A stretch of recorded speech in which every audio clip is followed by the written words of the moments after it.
Hey guys, it's Tarkin coming at you with another game of Total Warhammer. We're here with Malakai again. So broadly, what's going on is we've sort of abandoned our home province more or less. Oh, we got some stuff to build. So that's good. We're gonna get the walls better. We're going to get our Oath Guild building going, and yeah, this one so that we can eventually get Iron Breakers. And when you get that dwarf building all the way to the top, you get one more global recruitment capacity. So anyway, what we're doing is we came down here and we've restored the Iron Fists, Garagrim, to those mountains. We're coming down here. This is the last outpost for Azog the Slaughterer. Yes.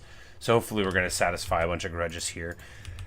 We're just gonna go ahead, spend our points real quick. Oh yeah, there's our lightning strike. Stay underground. We need to get mentored, but we didn't. And we're just going to go ahead, get our levels sent out. All right. So what's the most important one here? We got bonus first large for her arrows, blinded imbuement, spell resist 15, ITP for the whole army. It's mostly ITP already. We'll take this fire resistant plus other stuff. And then here, I mean, cheaper. Oh, we can take both of them. No, we will take Slayer of Legend. Okay, this is going to make his power go up the more people that he hits. Anyway, so we're going to wait here. What I'm hoping will happen is Azog will come up and hit us, and we'll just be able to deal with his whole faction at one time. Alternately, I mean, if they don't press the fight today, like at the end of this turn, we'll just take them out entirely. If they wait outside of the walls, we just got our lightning strike, so we'll be able to quite handily deal with them if it looks like it'll be a little annoying. All right, and we have got the research, so now we have another grudge settler we can get for the army, which is awesome, right? Because, well, we've already capped out on some of these. The Slayers right now, the Slayer grudge settlers are free to take, but we'll probably go with another Trollhammer Gyro, probably. But we could just grab another flame cannon. They do all right. You know, it's hard to say what the future will do, but what we will definitely be able to do is deal with this, because Azog has made a grievous miscalculation here. Belagar Iron Hand is also doing fine. All the dwarves are going to be able to be doing great here. So we're just going to press the combat, yeah. Because if we do this, then they will sally out from the walls and we'll be able to fight them in the open field. Which, this settlement probably doesn't have walls anyway.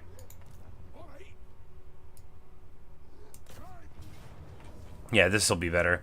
Yep, so we'll just fight big ol' stacks. So is there anything dangerous in these armies? They got some black orcs.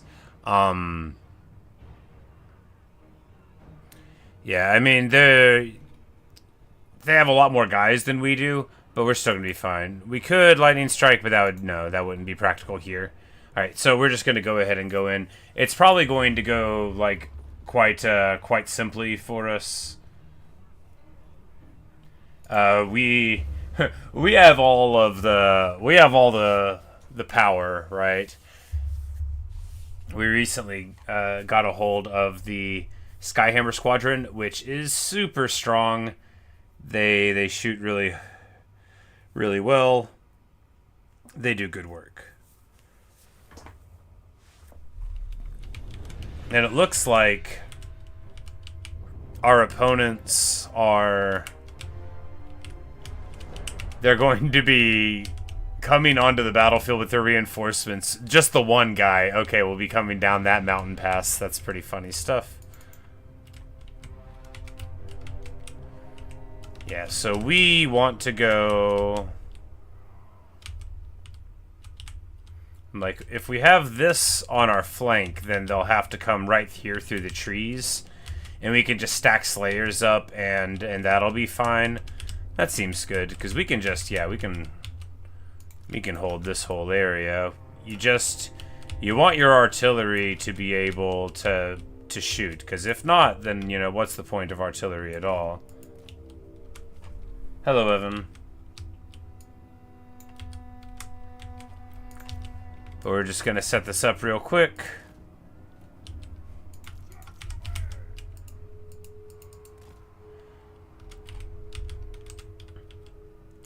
Now they have one major problem, which is Gotrek and Felix are going to be here. We're gonna have them with the army this time, I think, so that, you know, we don't just get absolutely schwammered all the time. We're gonna have these guys up in the front, Norglin's iron breakers. Here, Ulrika is gonna feast. This is gonna be a slaughter.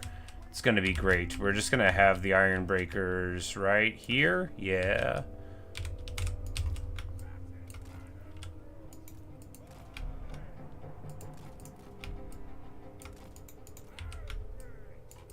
This is very important, you know, the laborious process of setting up your army properly. Now, theoretically, your opponent could do this too, but they never are smart about it. You know, they never are gonna do what needs to be done. But anyway, we should be ready to roll now. Because the thing about this is, like, they literally can't get through the flank. The flank is a mountain, and an impossible mountain entirely. So they have to come up through here, and that's just gonna be a nightmare for them.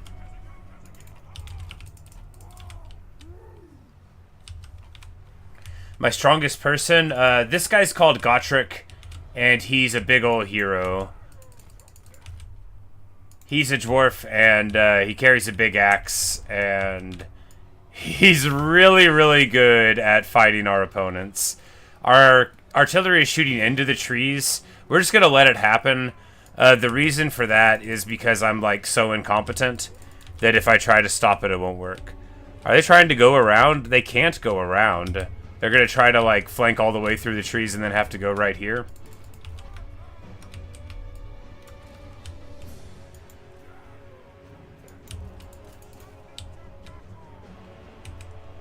So they have one unit of black orcs somewhere, and those are like the heavily armored, the real bad dudes. We're gonna throw the helping hands on Gotrek. And Gotrek has a bunch of buffs that allow him to become, like, essentially unkillable for a while. Like, right now, he has 58 resistance to everything and 38 to physical, which I think it caps out at 80. So basically, 80% of all the damage they could do to him goes away. And then some other funny stuff. A bunch of other funny stuff.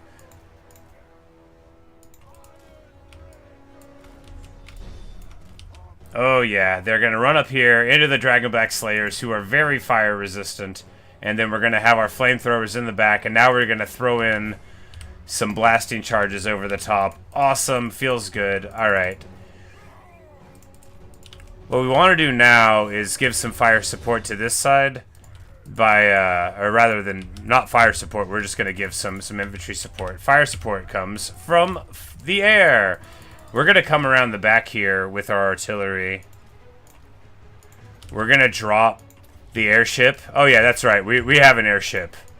That's what's going on. We've got one of those. Orc Boy Biggins, so we've got cavalry there. We're gonna get on top of them.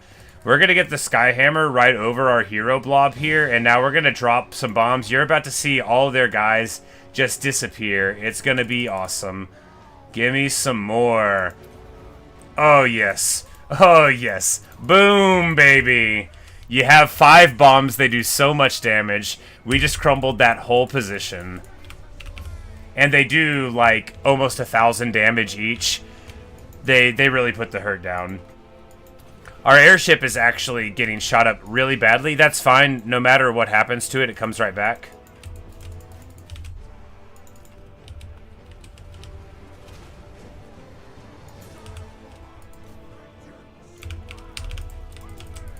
But they are already in, like, total disarray. And that's the thing about this army. Because you get this free Spirit of Grungi, which has 80 armor. And like 12,000 hit points, and the fact that they can blow it up doesn't matter because it comes right back immediately. You could also heal it or, you know, like, protect it, but I'm bad. That reminds me, I forgot to drop some magic this whole time. Let's just do that right at the end. We could have won this battle even more dramatically. And of course it wasn't free, you know. We took some damage on a couple Slayer units. They'll be fine. And there we go. Azog the Slaughterer's faction is in total disarray. All these guys are down. Azog is down to his to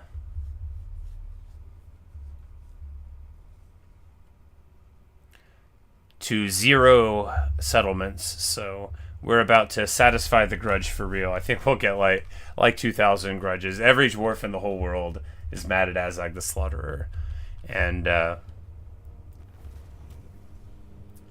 say you're wonderful, Angelo today? Perhaps. Hey, we got a Talisman of Preservation Elite.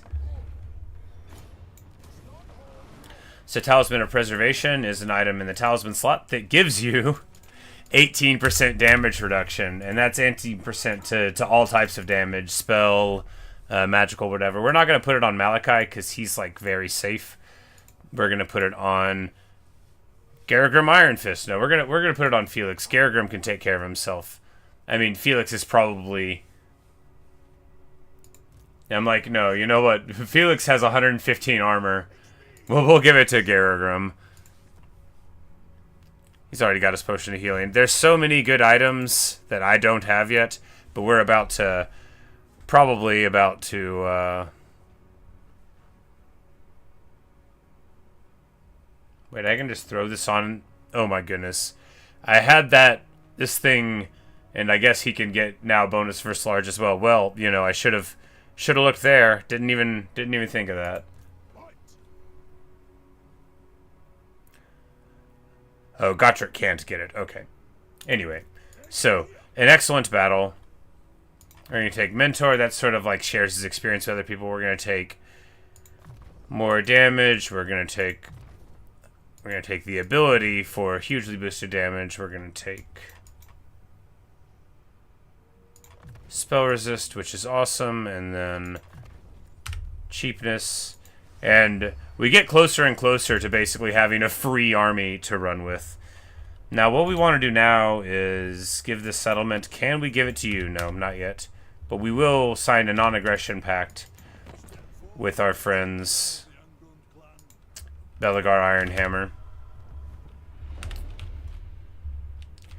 And so everything is going just wonderfully. I don't know where Azog's last army is, but it is it's got to be somewhere close, and we will deal with it if they come around. I'm going to go ahead and get the last building there. No, we don't want to do that. We want to save up for level 5. 16. Man, that's kind of far out, isn't it? Is there MC in this game? Not exactly. The main character of this run, so you have a faction. So this is my main guy. His name's Malakai Makaisen. He's a dwarf. He created this airship. And, yeah, so there's like 24 factions in the game. And then each faction has a bunch of guys that they can, you know, choose to run it, called lords. And that sort of like determines what kind of run-through you're going to have. We're playing the dwarves right now, which are like dwarves in a lot of games, but in Warhammer, there's some stuff that makes them kind of fun, in my opinion. A lot of stuff that makes them fun.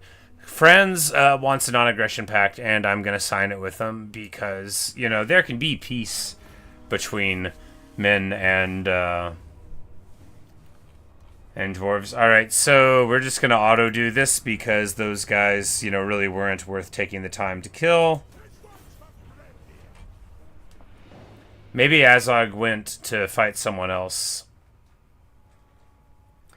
But yes, Malakai, exactly. So, like, Malakai, she shoots guns. He's very strong in his own right, but really this run is about how you can get a bunch of bonuses to things And then you start with these guys, Gotrek and Felix, who have like 15 books written about them. I think it's actually 15. It's not just an estimate. But what we're going to do is fight Azag. He's got a army with him. But yeah, this will be the last gasp. Azag flies, right? He's on like a wyvern. We're gonna wreck shop though. He won't be able to stand up to our might. We're just gonna have to be careful with our air force, because if he gets on top of it, he could really hurt it. But what we'll be able to do is probably just use a bunch of cannons and shoot him right down out of the sky. Probably.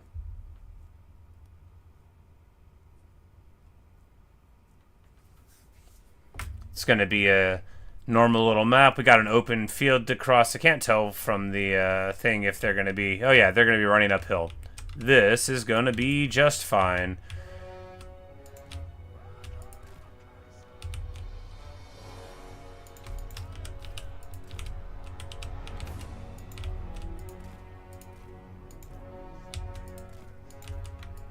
We'll have a goblin hewer on that flank. See, the thing about goblin hewers is whenever they get on top of the siege engine, it doesn't help them because they're crewed by slayers, and slayers absolutely do not play not very much.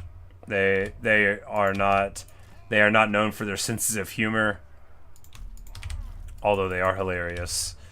All right, so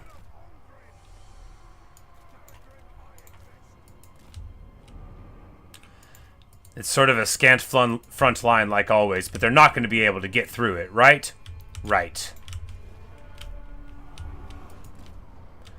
He throws a Spirit Leech on Gotrek, who's got like 1,000,000,000% spell resist. That spell is gonna do like 150 damage to him if they're lucky. And boom, baby! The first cannon salvo comes in. Azag absolutely getting lit up. Cannons on him.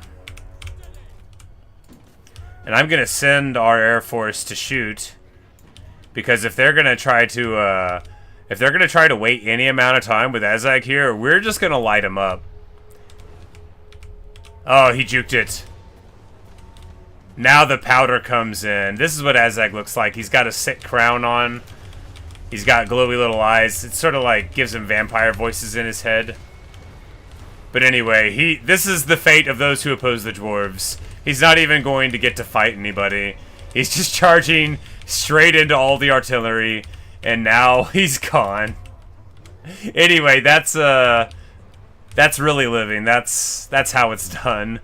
We're gonna back up a little bit. It's about to be absolutely carnage here, right? We're gonna drop a huge spell there in the middle of everything.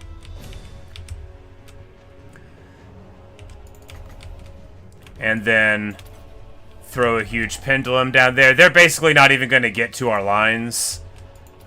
This is the consequence of being so strong. Wyverns look like dragons. They're like dragons. They're just different. You know, like in universe, you know, they would be like from different lineages. You know, but they're very dragon-like. You know, in game they don't have like a breath typically. Typically, some of them do. But so they would do like poison attacks, whereas a dragon would be more heavily armored. But yeah, our army is almost like too strong now. These guys are gonna run in, and then I'm gonna drop bombs on their heads again. I didn't even pop our defensive bucks for Gotrek. He just did fine. These bombs, you can drop them on your character's heads because they do like a lot of damage, but they do it to individual models. So in this brick here, there used to be like 500 guys, so each of them got hit by, you know, all the explosion.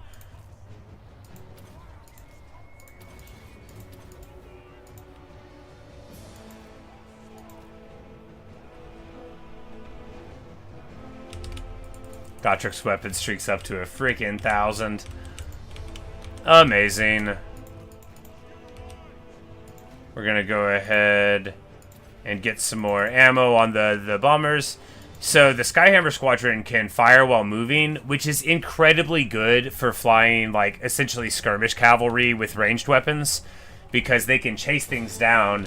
If a ranged weapon can't fire if a ranged unit can't fire while moving, then basically all they can do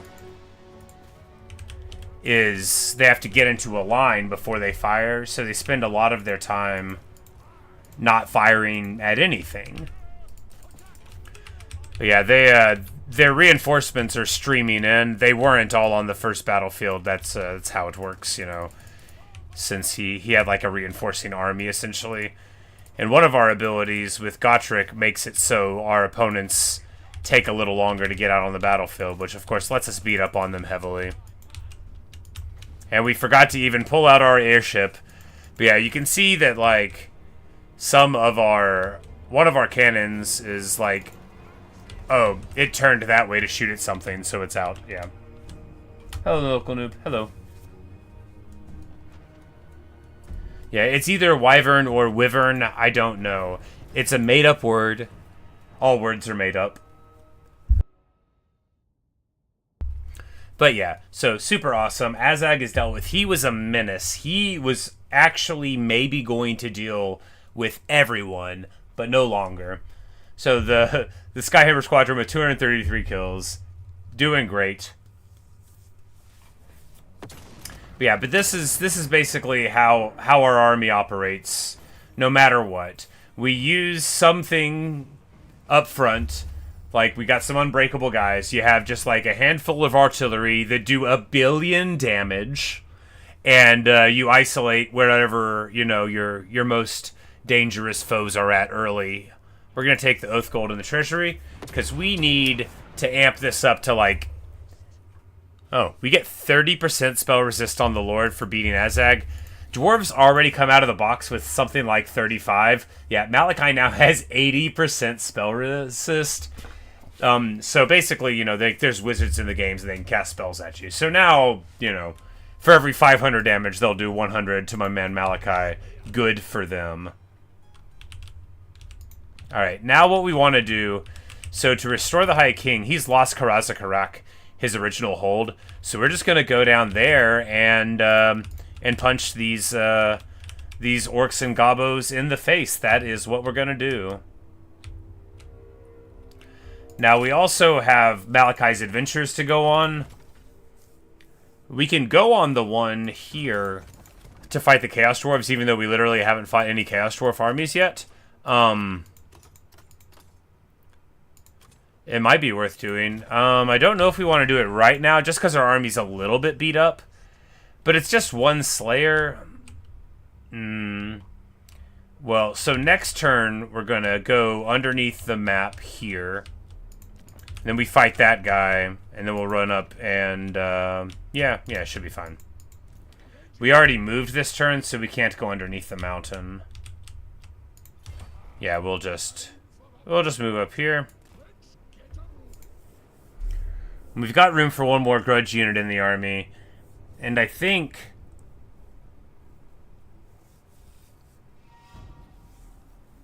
we cut the Slayer Pirate for this. It seems rough. But this thing, I feel like the Slayer Pirate never gets value.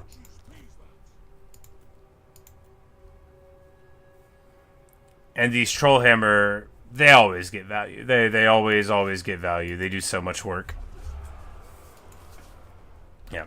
Alright, good deal. We're just going to wait this turn. We're going to go up here.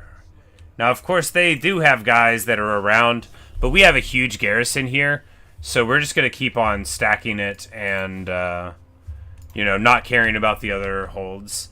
Hello, Just Stucky. This is Total War Warhammer 3, one of my very favorite games. It's a sort of like a fusion between a real-time strategy and a turn-based strategy game where... And we're just going to let them do this because there's no point. This is a pretty strong army. And my garrison is, you know, 6 dudes. We wouldn't even be able to chip down 1 unit. But, yeah, so we're playing some dwarves, a special dwarven faction who's got, like, we travel around in a massive zeppelin, basically, a massive airship. Elspeth von Draken wants a contract. We're going to decline it. It's fine. They're just getting nervous because we're around. But, yeah, Warhammer, this is Warhammer Fantasy, so, you know, dwarves and goblins, vampires and elves and evil chaos magic. But yeah.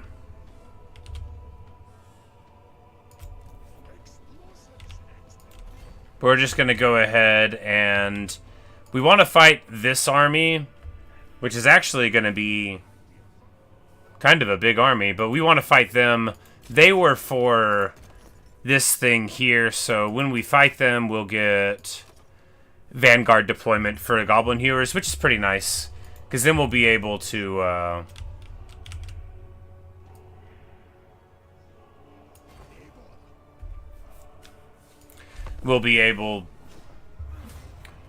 sort of send them up at the very front with Gotrek and Felix for fire support. Man, they are just farming our town. Okay, now they took it.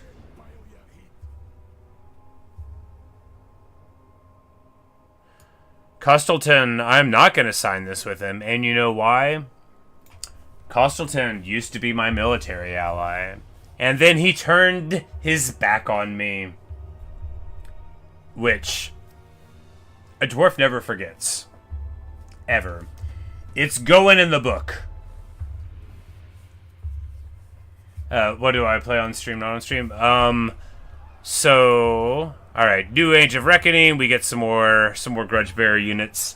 I play a lot of Minecraft.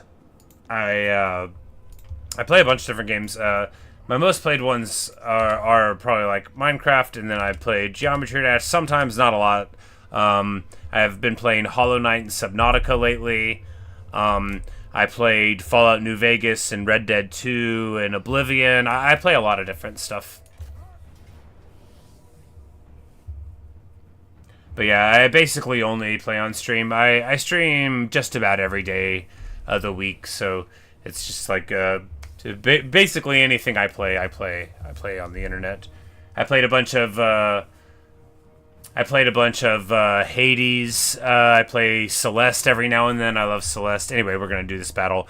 So, just taking stock of our opponents real quick. We've got some Night Goblins, a little bit of cavalry and skirmish cavalry. We got 2 giants, a giant Arachnarok spider, and 5 units of trolls. So, this is a pretty good army. Our army is going to eat it for breakfast. There's not going to be anything left for lunch. We are going to light it up so bad. Because Slayers don't run, and Slayers have anti-large, and Slayers' idea of a great time is an army where 16 of your opponents have large characteristics. And we are an army composed of Slayers. Now, of course, one thing about this is it's going to be relatively difficult to prevent from getting flanked. But we'll just deal with it, you know? Cannons here, flame cannons in front, Goblin Hewer on the flank there, like always. We'll take the Iron Drakes here. Gotrek and Felix all the way in the front. We want to find where the giants are. Yeah, the giant spider. Here we go. This is where Gotrek wants to be. He just wants to fight the biggest and the baddest enemies, no matter what.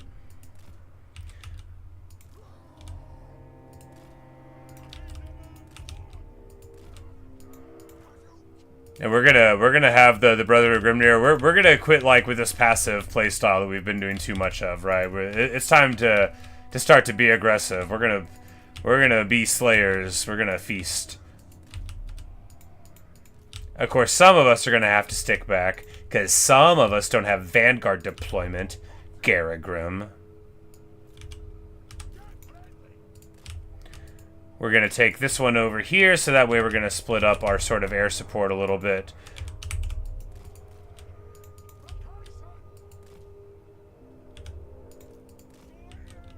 Yeah, seems fine.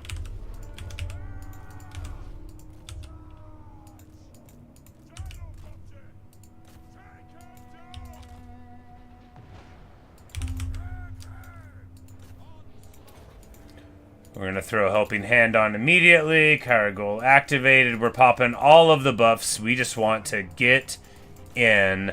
And Gotrek is having a good time.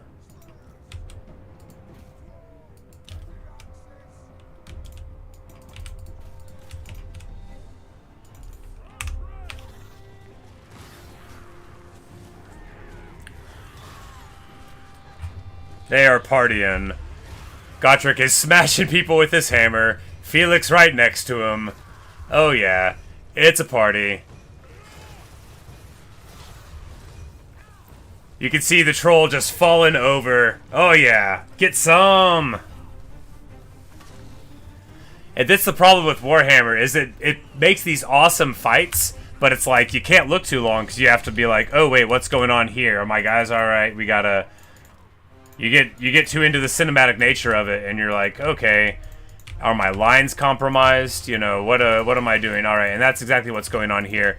This flank is totally fine, we just want to go ahead and get there. Oh man, the damage! So the thing about trolls is they're weak to fire, so all we have to do is get a little bit of the fire onto them, and then, well...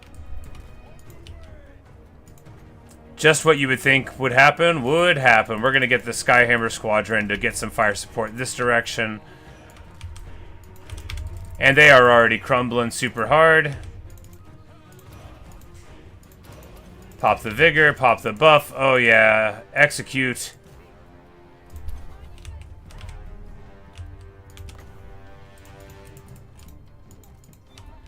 These Iron Breakers are under attack, but we are going to just go ahead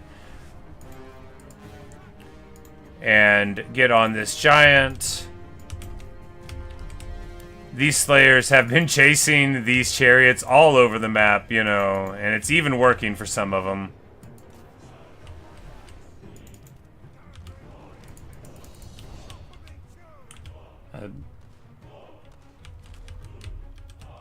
Yes, well that was a giant and a spider. This is a giant here.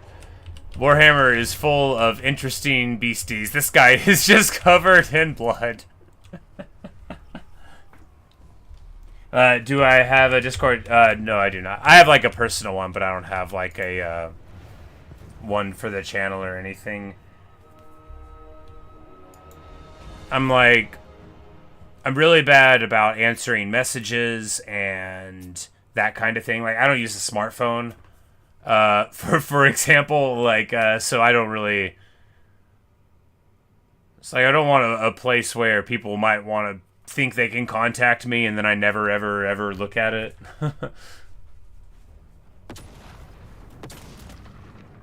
Alright, so here we... I mean, we can take the money and the Oath Gold. Do we want to replenish the army? No, I think we're fine, actually. We can just take the money. Because Brotherhood of Grimnir, they'll be fine before we have to fight another big battle. Yeah.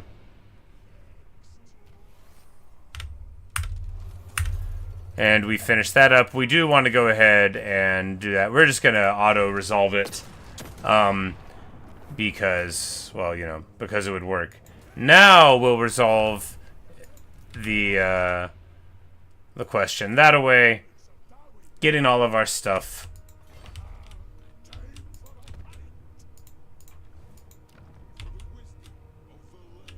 And we are about to make the restoration a reality. Oh, I'm very excited about this, actually. Like, quite unironically. I mean, I'm sure you guys didn't think I was joking about being excited, given the fondness I've exhibited for the dwarves all this time. Hey, why Warhammer? Yes, an actual Warhammer game, indeed.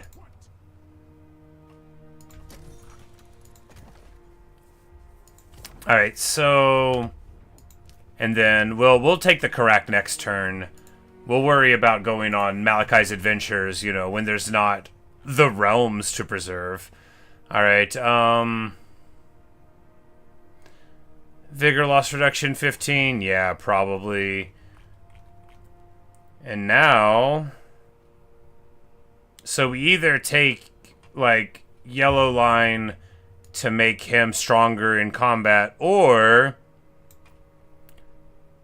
we pump up the gyro bombers. You know, I don't think this is as important, because it's just ammo and range, and we already can, like, restock and stuff, so we'll just ignore that and go here to the Yellow Line. Seems good. We've already got level 3 Lightning Strike, so we're good on that. And now Gotrek's going to be able to get Deadly Onslaught as well, because, of course, he hadn't been doing enough damage, but now he will. Everybody else just getting all their stuff. Now we've got army-wide ITP. 10% more casualty replenishment rate, -6 to enemy leadership. Man, Ulrika really is stacked.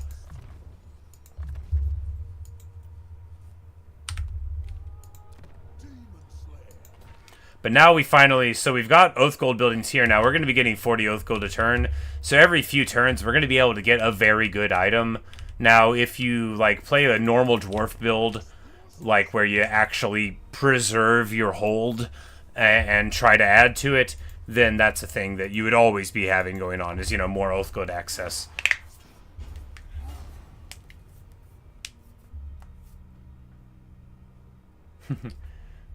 See, I've talked so much about how I barely know how to use them. Well, I know how to use them, theoretically. I just do not have one and never have had one. It's sort of a... Because it is important to mention when people talk about, like, social media and stuff. Most people that I know get on their phone at work. I literally leave my phone in my car. Because, like, if my car gets lonely, then I would want it to be able to call one of its friends. So I leave my phone in the car whenever I'm at work. You know, that's just that. I'm a considerate guy.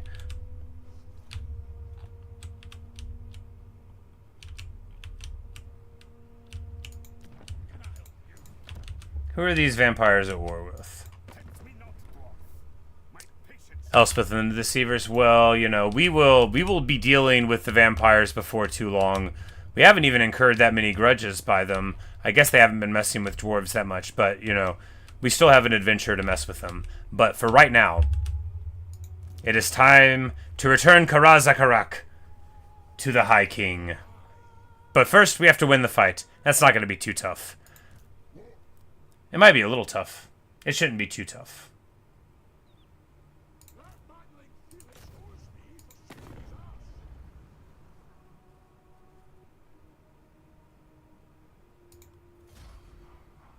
Boom. And now Karak Kadrin is in on the fight too. Alright, so what's the enemy dispensation? We got black orcs with great weapons.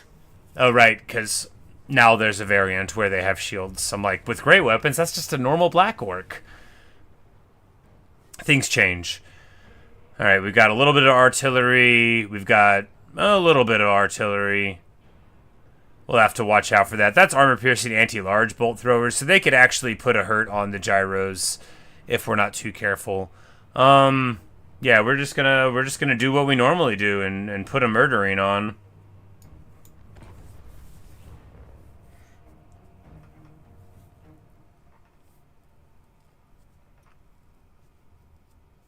But no, I don't really want a Discord server. Thank you, though.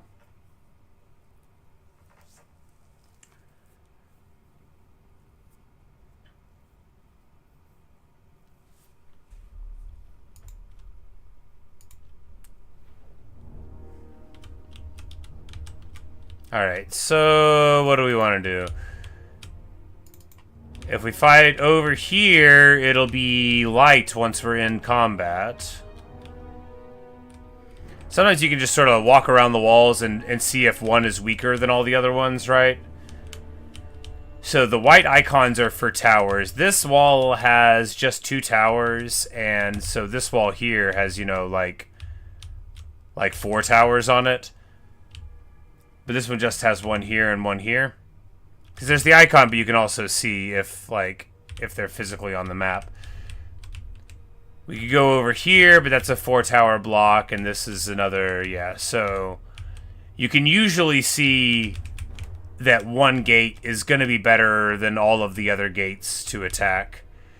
Like, if you came here and you got, like, all in this corner,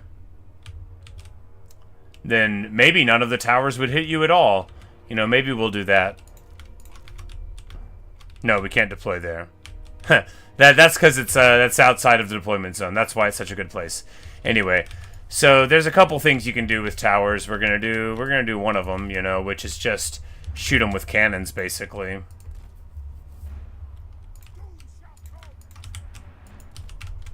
And we're just gonna do the typical thing, you know. We're gonna take Gotrek and Felix. We're gonna take them up in front of the wall.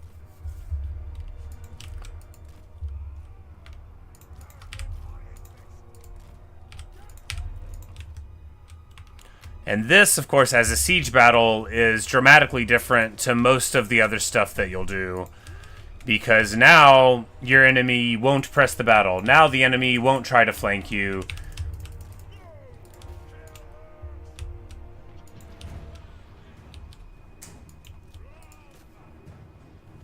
Like, they're trying to shoot into my guys, but it's like, it literally, like, look at them getting mauled. Oh my goodness, the damage. Like, they sit on the wall, so flame cannons actually have, like, a good arching shot, and then we've got, like, our gyros in the air, too. And, of course, if they can't have anybody manning the tower, then the tower doesn't do anything, and that's just where they're at now. So, the last time we really did a siege, we didn't have a wizard. A wizard makes a huge amount of difference. Gate's already down. But yeah, this is going to be way different than the last siege, because we are a lot stronger than we used to be. I'm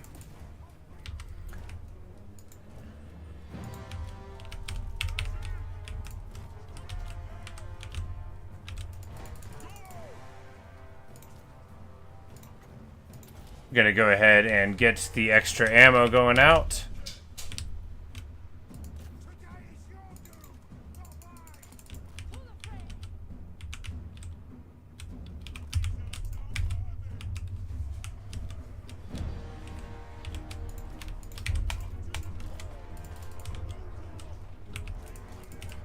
Alright, so they've got artillery in at our gyros. It's like over here or something. We need to, yeah, it's over there. We don't need to get hit by it, so we're going to go over in this direction, and then we're just going to flank to the other side. And if they turn their heads entirely away, then we will take advantage of it, you know, there. But it should be fine. They're in for some real trouble here soon. Because we're just going to have our heroes move up, like, to the gate.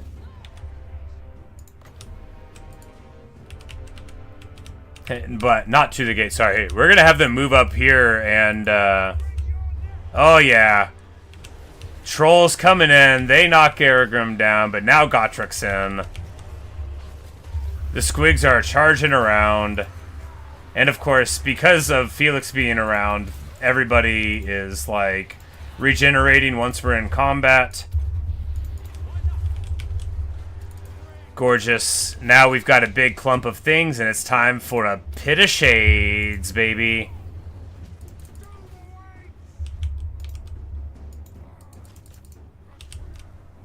Brotherhood of Grimnir is absolutely gonna feast on these fools. They are not gonna know what hit them.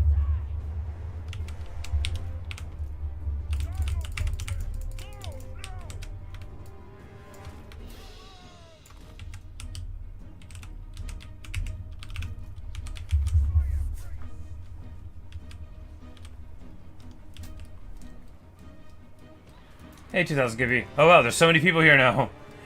Hello, Luke Marky. But yeah, well, I feel like full gyros is, like, less interesting. This is my first Malakai campaign. I like to build, you know, a nice thematic army when possible. And I figured Gotrek and Felix, Ulrika and Garagrim giving you, you know, a freaking airship. I figured I could have some infantry in the block.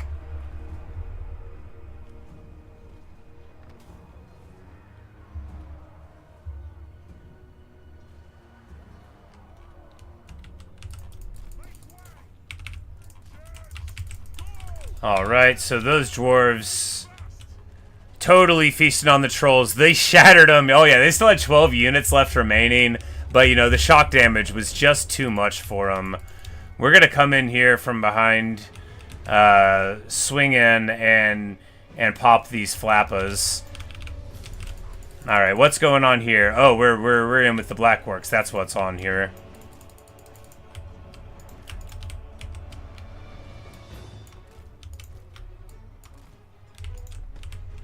And it's time to move the artillery up.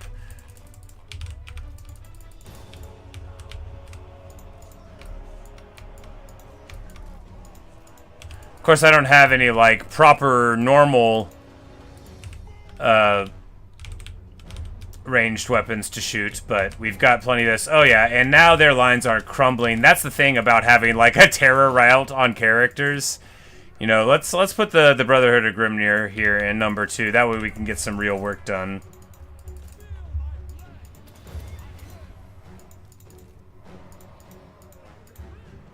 If I was a better gamer, I would stop clicking on abilities and just like hit shift for them.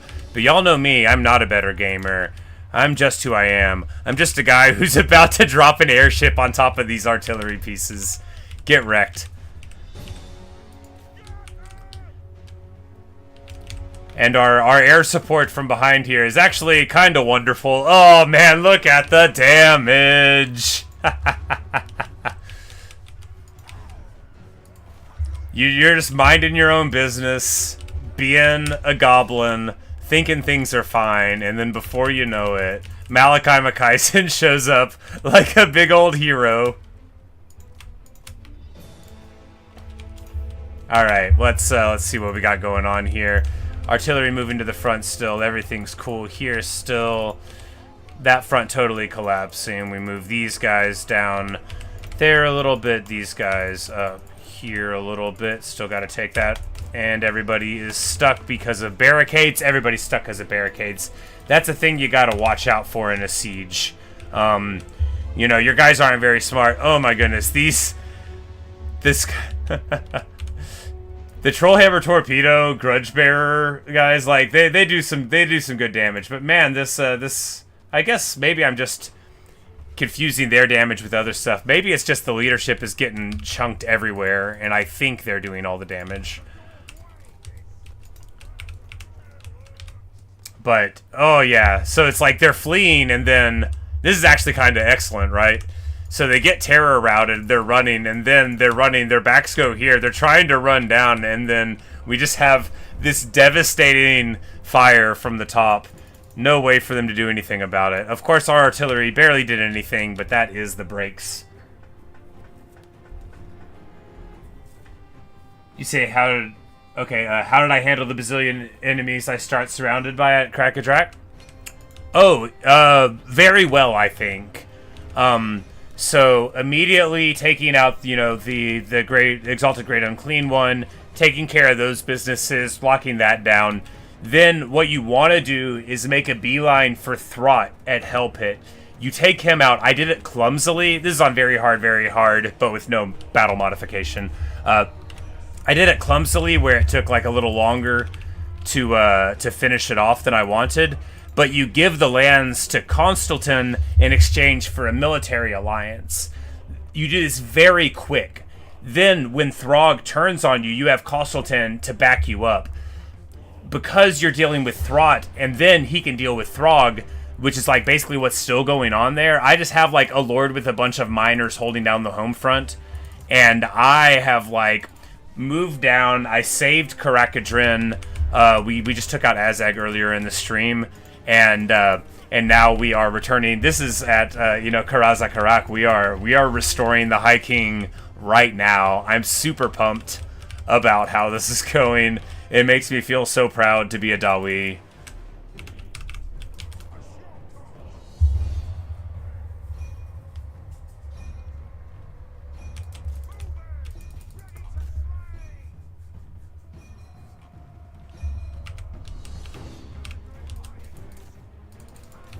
And I think they're all shattering now. Yeah, they're all shattering now. Just, textbook. Just what we wanted it to look like. You breach the walls quickly, and then you overrun your foes. And of course, look at the damage on the heroes. There isn't any. They're entirely healed. We'll drink the little potion and get 200 on Garagrim the D-Hit or whatever. You know, they took some, but just that Felix regeneration... They're not able to put in enough damage on our guys. They're just not able to do it. And, well, sucks to suck. Say usually you're suffering the never-ending roads of Arcane and Arbol. Yeah, we'll take a look at the map here in a second.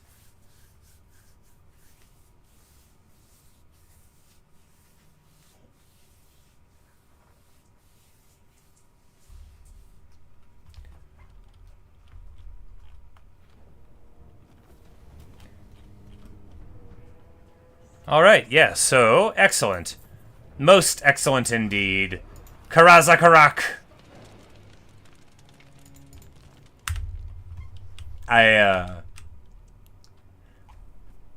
You know, it's not the coolest thing you can do. The coolest thing you can do is, look, when we take Karak 8 Peaks and we return that to Belagar Ironhammer, you're probably going to see me tear up. When we retake all of the realms, you are definitely going to see me weep for the glory that we have brought to the Dwarven name. But for right now, it feels very, very excellent indeed to return Karaz Ankor to the High King, which we'll probably do after we like build the wall. We don't want to return it to him in disrepair. No, actually, once we give it to him, the garrison swaps. We'll return it to him right now. No point in waiting. And of course, we will do this for a military alliance and 10,000 coins. Look, we're not doing it for the money, but we need some money for the war machine. Yeah. But anyway, so here's what the map looks like. We've got Mundry Whitebeard hanging out, holding Krakadrak down, and then these things have been moving around this whole time. Constantine wrecked shop here in Norska, and we also dealt with Azazel. And so we have military allies for both of the Kislev factions here. Arbal and Archie are like doing their thing. Grimgor absolutely mauled the Chaos Dwarves. Like, Astragal's all the way up here. I think they got like 2 things left, which is not great because, I mean, Grimgor is a menace. I would rather deal with Chaos Dwarves, but that's what's going on there. And at least Grimgor has the possibility of not getting along with literally everyone. But, I mean, he's going to be a problem eventually, but he's going to be somebody else's problem because, really, we're going to live down here eventually. And we'll retake the north later. But yeah, so we swung down when Garagrim was down to like 1 place. And Azag had taken all this, but we returned all of this to them. And then we popped in here. Belagar's got 9 settlements, so he's doing like so good. I'm very pumped about that. And yeah, everything's doing great. And we actually could confederate any of the guys to our pool. I don't want to do that. The only one I would want to do right now would be like maybe Grombrindle, but like I don't want to. I hate defending, which you know is not very dwarfy. Exactly. It's not for the money. The money just helps. Retake the realms. But yeah, we're gonna go ahead. We've got 344 Oath Gold. There's something great that we want, isn't there? Yes, this one, the Rune of Seeking. So it gives you heat-seeking projectiles and bonus first large on them. I don't think I have to tell you why heat-seeking cannon shots are good.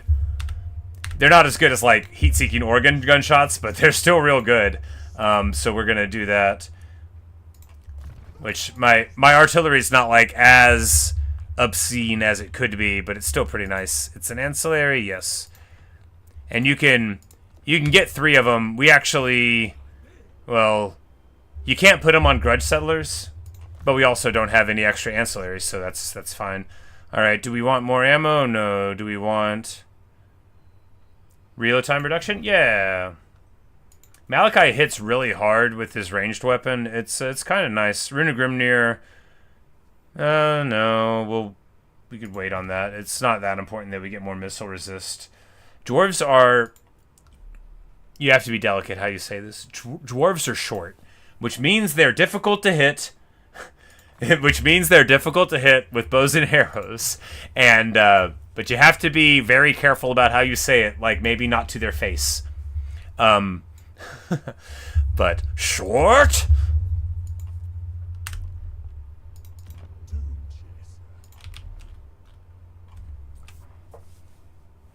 So you always wanted to try the Goblin Hewers. They seem fun. Serves a similar role to better units. The thing about Goblin Hewers in the Malakai campaign is they have perfect vigor and they're very fast. So they've got this short range, but it's like, you know, they're 40. They've got perfect vigor. They get like stock. They get Vanguard deployment. But like, so if you use them to, we're gonna talk about this while wait for the intern. So you use them like how you would use like an Empire, like a Free Company militia, or like a Slayer pirate in the early campaign as like a flank guarder, because they are crewed by Slayers. Like when they want to drop them and go out, like if they like send some Empire Knights or whatever cavalry at them, like the Goblin Hubert will win that in a straight fight, and they do like 6,000 damage. Like a Goblin Hewer will light up like a whole dragon in 10 seconds. And because, like, that's why I like them, because they're unbreakable units that do a ton of siege damage and also can stand up and fight when you get flanked. So if they send, like, you know, a Goblin Spider Rider or something, you literally don't have to care. Oh, yeah, Retainer's Vows in. Now we got 15 armor for everybody. Even hardier stuff going down. We're just going to go in here and take the Pillars of Grungi. It's got 16 defenders. This would not be an interesting fight. We're just going to auto-do it.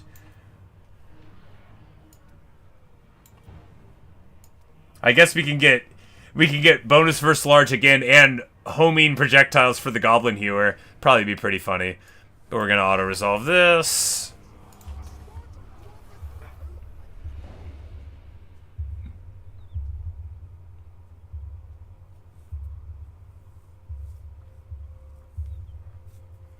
So would I use it as a skirmishing unit, like an Iron Demon? Yeah, for sure. It would depend on what kind of army you've got, right? Because if you have an artillery-based army, you use it as a flank guarder. But if not, like, yeah, as a harassing skirmishing unit. Because again, like once you when you do for the campaign thing, you get Vanguard deployment and perfect vigor and stalk for the Goblin Hewers. So they are not going to get shot up while they're going around. You can move them anywhere you want. If you're playing like most people would probably play Malakai with a bunch of gyros, then Goblin Hewers on the ground are crazy good, because you have Gotrek and Felix doing their thing, right, with the little fingers in the air like this, and then anywhere they are, you have them backed up by like a couple Goblin Hewers, then like Slayers there or whatever. So it's like, hey, anything big tries to come in, and then when a Goblin Hewer starts shooting, what they hit just disintegrates. It's very nice. But yeah, they're a cool thing, and when you get all the bonuses stacked on them, they do like 7,000 damage in 10 seconds. It's absolutely nutty what they do, because they have let's just look at the stats right now. Like in this army as it is, 65 weapon strength with 24 bonus to large. They are just a Slayer unit with 1,000 less HP or 2,000 less HP, because they have like 60 models instead of 80 or whatever, right? But they're 50-39 with 65 weapon strength with 24 bonus first large. Like, that's crazy. And then just the other random stuff from the army. But yeah, with that, like it's very playable. It doesn't have any of the flaws of a normal thing. It's just very short range, so you just have to find a way to make that work with your priorities, right? If we move out of the Pillars of Grungi, can we do this fight? Yeah. But we want to give the pillars back, obviously. We don't need your money. We don't need your money. It was only 800. We don't need your money. It's enough to restore the realm.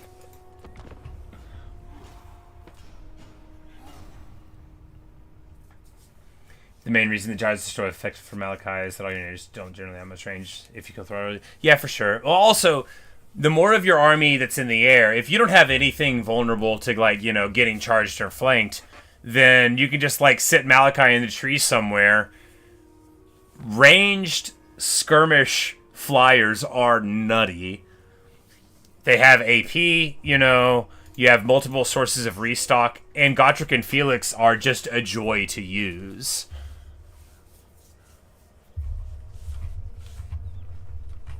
And you get all of your bonuses, right? So you get Vanguard deployment, you get 360 missile block, and 25% missile block chance. Like, that takes a 100 armor unit and turns it into a thing, because how do you deal with a flyer? You shoot it. Well, now you're literally 25% hardier, and then you get this emergency repair, so you get so much of it back. Like, gyrocopters are really, really good, but I like to have infantry. I just love infantry.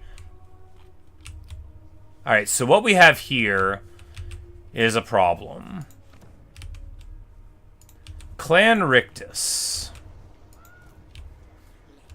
They are not at war, though. Okay, so Clan Rictus is in dwarf lands, and I know they are.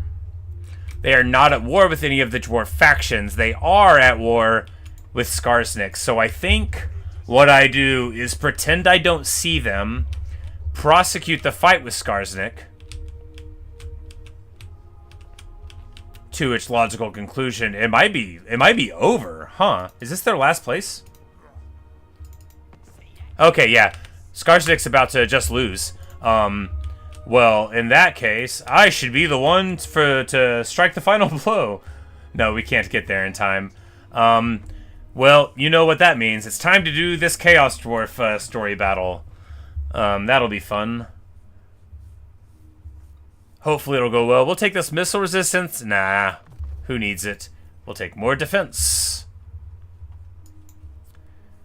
Felix is just rocking out. He is tough. He is nice. Lil just gives her by our blood. We don't need that. She's not gonna break. I think 15% missile resist is good enough there, yeah, to take, yeah. Alright. Well, let's try this. Because it's gonna give me gyro repairs, so that's good. No idea what we're in for here. Alright, what do they got? Got a destroyer, fire glaives, mortars, man. So Dreadquake mortars are rough. And we have sort of like a stationary army.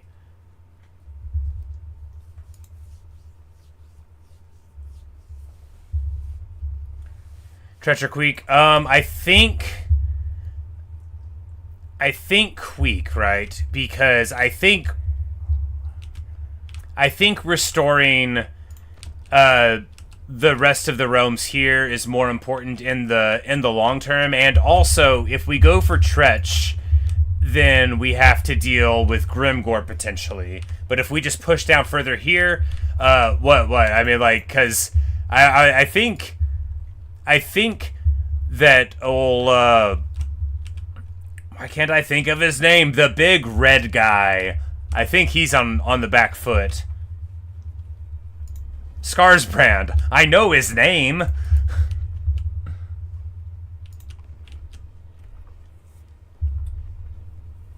Throt? Yeah, that's real. Malakai, Felix, yeah. Well, Throt and Queek and Tretch, those are all scavens, so they're like rats. They are rats. They are. Alright, so let's teleport here to this battle and see how it goes. Alright, so here's what we're fighting. Skullcrackers, so Toad, Dreadquake Mortars, Supply Train, Godai Destroyers, Infernal Guard Fire Glaives, Infernal Guard Great Weapons. Alright, so 3 Fire Glaives, 2 Blunderbusses. Eesh. Eesh. Man, okay. Well, we'll see, okay. We'll see how this goes, then. Because it looks like we've got, like, this choke point. That's rough. I don't want to charge through a choke point at a Chaos Dwarf army, boy. Like, what a rough time. His full name is Queek Headtaker, because he takes heads. Yeah, Skarsbrand or Grimgore. I think Scarbrand is, like, on the back foot big time, because the man-eaters, or no, not the man-eaters, one of those ogres is doing pretty well over there, and I think that's who's got most of the land. And so I think Scarbrand will be much easier to beat down and eliminate. And then also we'll have like all of the wastelands there to distribute between Belagar and Thorgrim without having to worry about, because once you get to the ocean, you are set, right? Like, who's gonna mess with you? Bretonia? You know, they're not. They're just not. So you've got like a bunch of essentially free land once you isolate it. Whereas you go over to the right, you've got, after Grimgor and all that, you've still got the world, that spine of mountains there with Tamarkan, which I assume is still kicking and everything. Alright, so what do we have? Okay, it's not impassable terrain, it's just murky.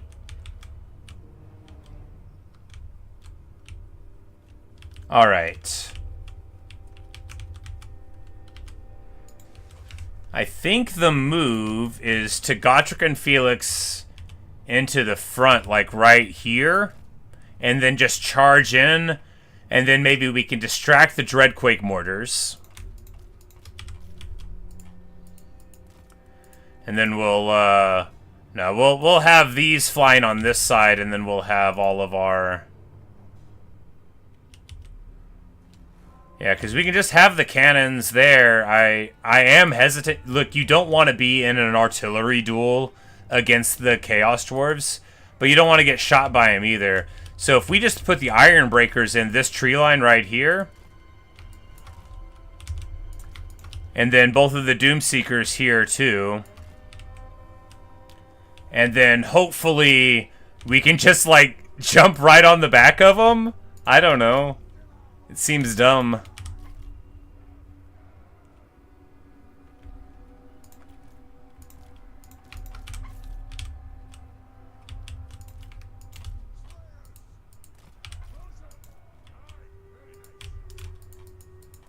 Okay, yeah, here we go. We've got our Vanguard deployment on our Goblin Hewer now, so we'll see how the concept works, right?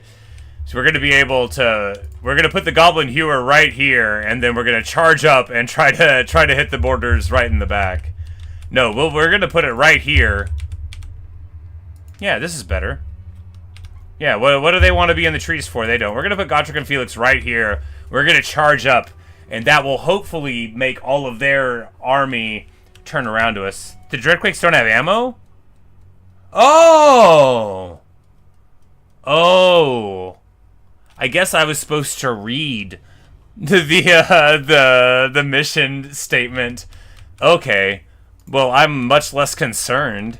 So that must be what the supply train thing is for, like a thing for that. Well, anyway, well, we're just gonna make them turn around. This is gonna be fine. We're gonna do it anyway. Yeah, it's gonna be fine. I'm confident that this is not gonna be dumb.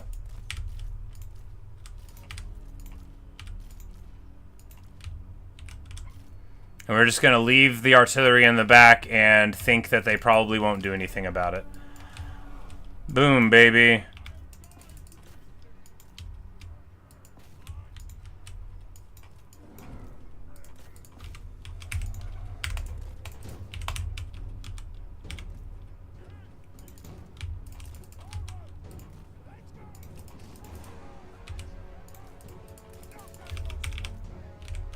Oh yeah, they're trying to get in there. Oh no, the damage!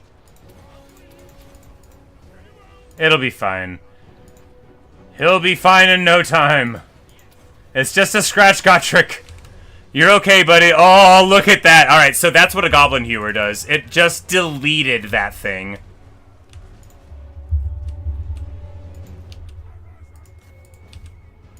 The blunderbusses are getting some damage in. We're just getting the Doomseekers right on top of them, though. Gotrek there, the Goblin Hewers. Oh, yeah, they are getting the damage in. Oh, boy, oh, boy, oh, boy. That's where the foes are from. They're putting in the damage from the far side. Well, we are going to just strafe them here, right? Yeah. Yeah, if they're going to try to shoot at us, we're not going to take that land down. That's a lot of damage. Oh, man, look at the satchel charges coming in. Absolutely putting a hurting on. Alright, and Ulrika has arrived. That means we need to find an isolation group. And, oh, never mind. They're all in trouble. She's just going to run right into these fireglaves. They're anti-large. She's going to run right into these great weapons. Alright, so they're going to try to shoot. We're going to be able to hit, like, 3 enemies with this pendulum, it looks like. Alright, so we're going to put some shots in here onto the supply train. Oh my goodness, the troll hammers. Alright, and then we're getting shot by the Dreadquake mortars. They're not so good at hitting flying things, you know.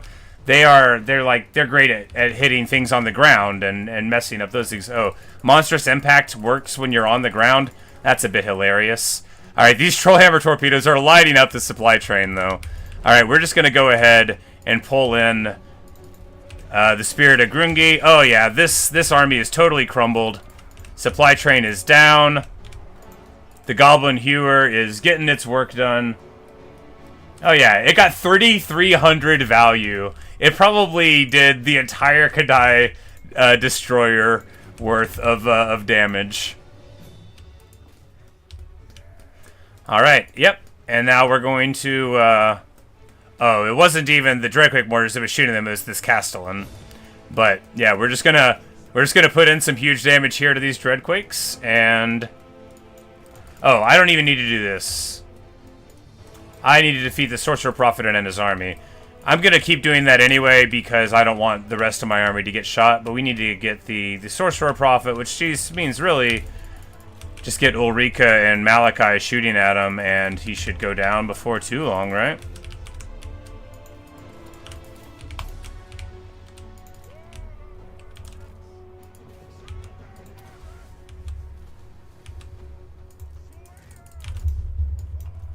Clean.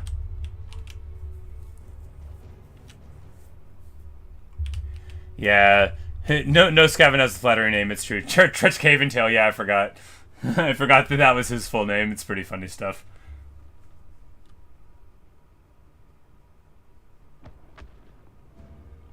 You know, even Ikit Claw doesn't sound that nice, you know. Ikit Claw. I'm not good at the game. I'm not good enough to play Ikit Claw, but I have seen people play him, and they just have, like, the best time, and it makes me wish I was a different guy. A guy that was better at Total War Warhammer. Now, not that this is going badly. Our army's just so strong, right? Because basically this happened with half of the units. Now, that's not fair. Well, the cannon didn't shoot anything. These cannons shot a lot, though. 616 range? Oh, right.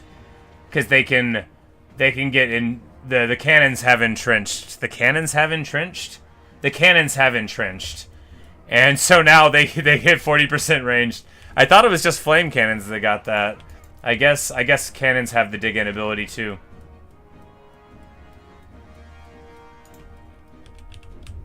Alright, why are we still here? Who's still in this battle? Which of our foes have not run? We're probably just... Okay, there we go. Hey, not bad.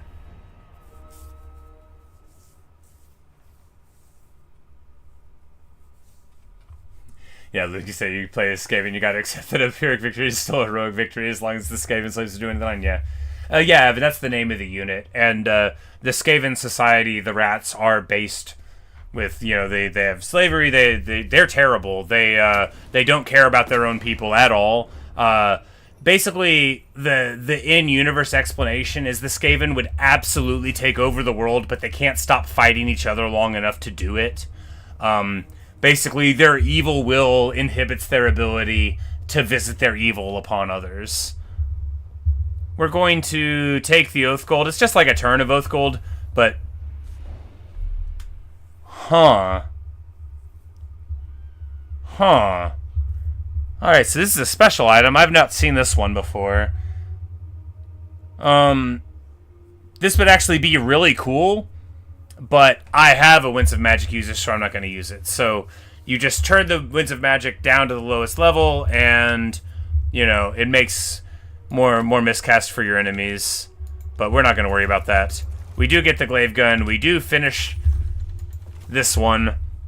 We still have to, you know, You get Vanguard for gyros when you fight this convoy army, which is like all the way up here, which is all the way up there.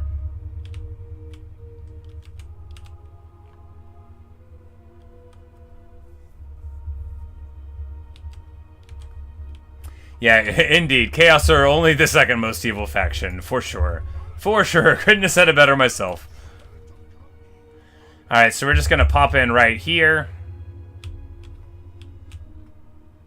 No, we'll... I'm like, I don't really want to give the Skaven more of a foothold there. But I think going down to take care of this side is more important because... Yeah, Gorbad is really, really sort of gallivanting around. He's really being a menace. I think if we pop down to take Black Crag first, though, that's better. We can almost certainly... Oh, yeah, we can get there in 2 turns. So we'll just pop in here.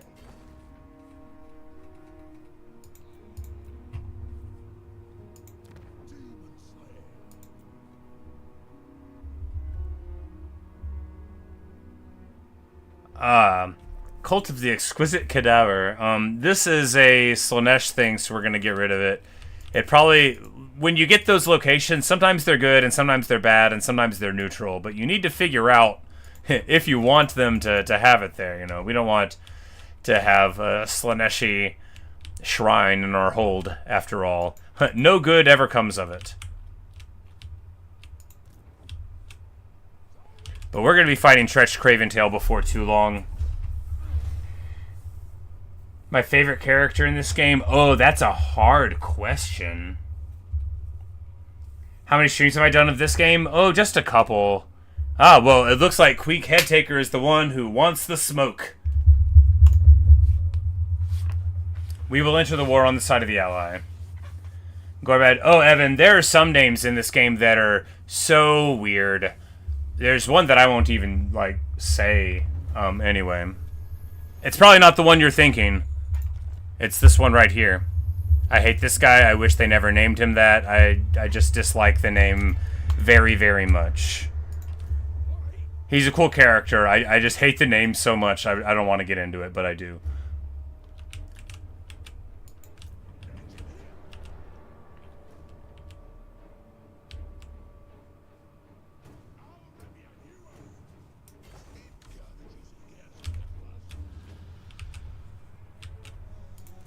It is Skarsnik there, but even with a turn to go, Ungrim's going to be able to take him out. Oh yeah, look at Ungrim's army. Look at Ungrim's army. The heat. 3 Doomsakers, 3 Slayers, 2 Giant Slayers, 2 Hammerers, a Gyro of Brimstone, and 5 Goblin Hewers. My man is loaded for bear and ready to go. I'm so glad that we were able to preserve him because, man, what a big old hero. Of course, we're going to be dealing with Grimgor before too long. You can just tell. Arbel's at war with us. You know, there's a lot of problems, but they don't apply to us because, hey, retake the realms. We're going to be able to strike some more grudges out of the book. It's going to be great.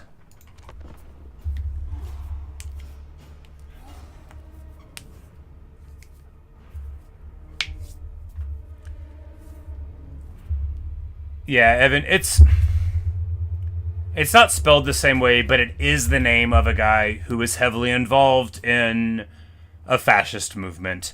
And I do not think it is excellent that they chose to name a guy a jokey name that is that same name. It's not great. He was a very, very, very, very, very bad guy. And it just sucks that they named a character in this game I love basically his name.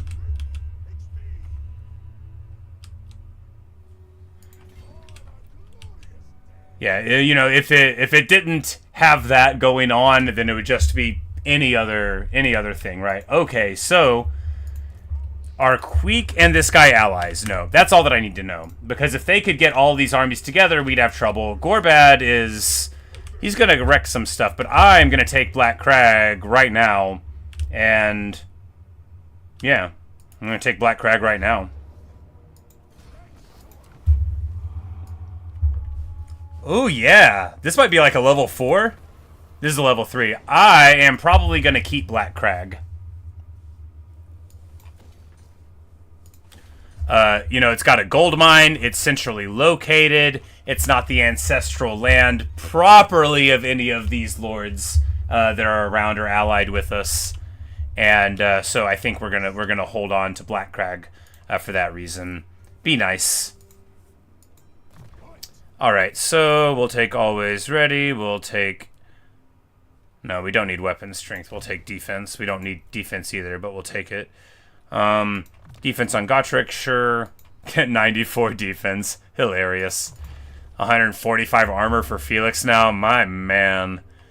We're just getting absolutely stacked here. Okay, so we've already got Pit of Shade. Zaka Mind's Razor, not good enough to use it. Now we can just take this line. Charge bonus of 45. Wowza. It's pretty good.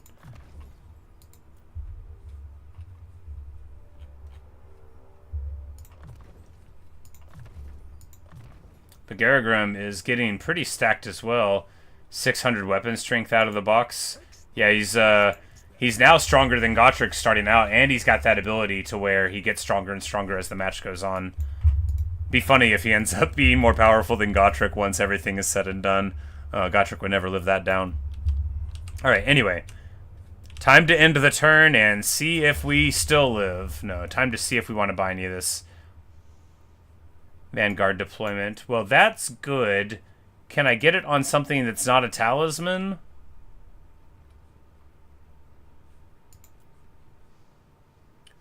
Cloak? Yeah, that's better than a talisman. Because I don't want to take the talisman away from Garagrim, but now we're going to be able to... Yeah, because the spell shield is like, it's fine, it's whatever, it doesn't matter. But now we're going to go ahead, throw that on there. And, the other resistances don't hurt either. 35, blah, blah, blah. But now he'll be able to deploy up in Vanguard with the others, which should be good. And, before too long, we're going to get...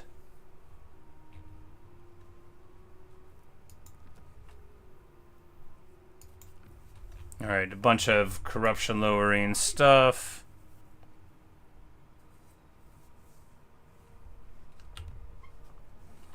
Gotrek.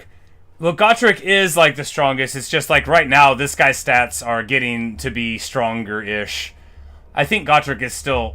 Look, one's really good at fighting infantry-sized stuff. One's kind of good at that. And one is super excellent at fighting big things.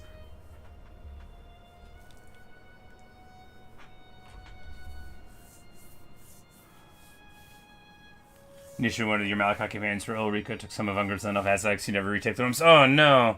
Oh, you probably mean Katarine. But yes, I know your feelings. Yes, it's always rough whenever you get betrayed by one of your allies. I had a similar game once upon a time where I basically had to betray one of my friends in order to achieve my goal. And, I felt bad about it. Some. Castalton. I don't care if Castalton has some of Norska because... Well, you see, about 50 turns ago, when the game was young, Castalton and I were allies. You may have noticed we're not currently allies. What other strange names are in the game? Well, there's procedurally generated ones like Throny Sour Scowl, Spite Spider Killer, Zark Backslider, and Scory Grouch. There's Thorgrim Grudgebearer, that's a real one.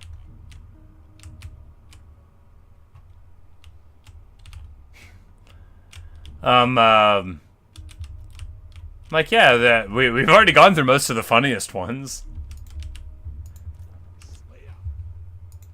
Alright, so what do we do now?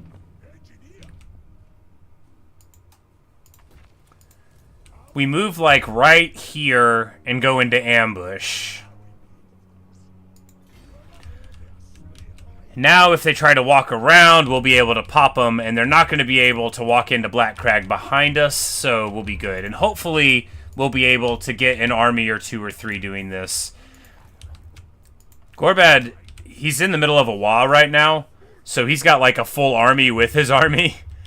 He's going to be able to beat anybody that's in a fight with him. And these ogres are just cleaning up everything afterward. But, you know, Scrag the Slaughterer, he won't make it forever. Hey, we've got Ekrund at least. That's something.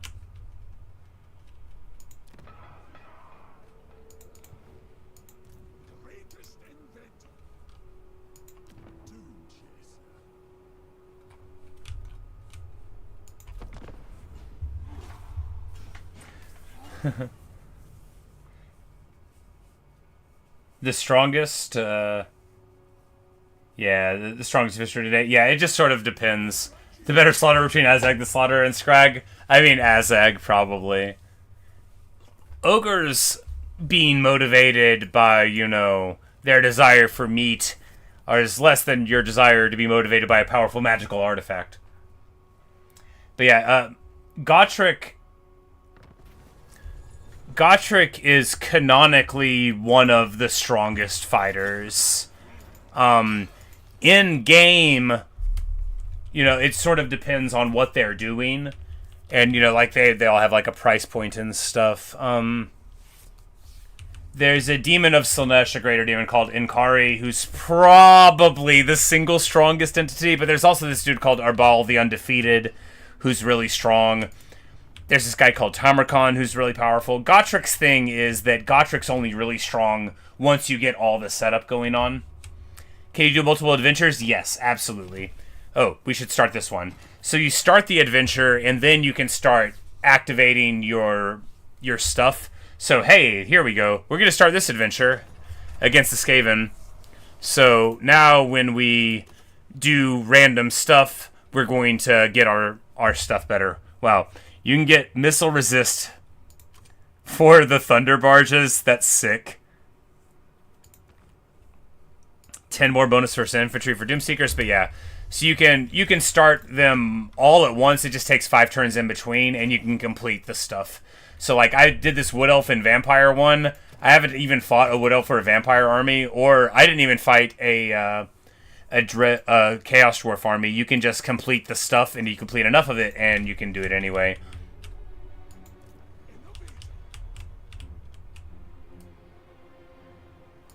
Alright, so Brahm of Mordheim is trying to run away. We're not going to let him do it.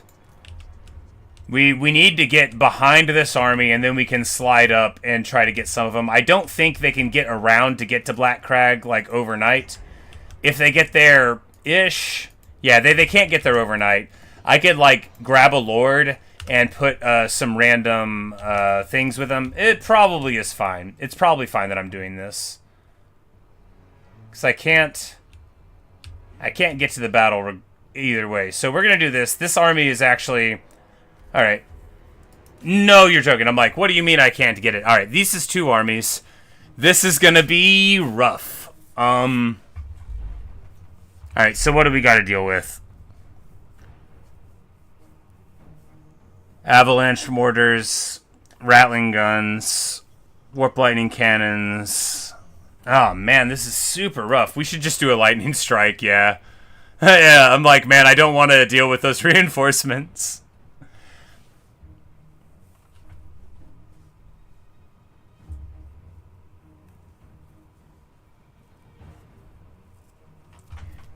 Yeah, Luke's at the best. He's not amazingly strong in the game, but in the, yeah, I think...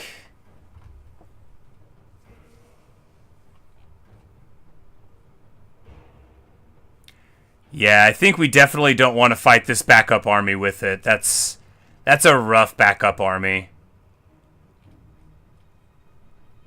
Maybe I could do it.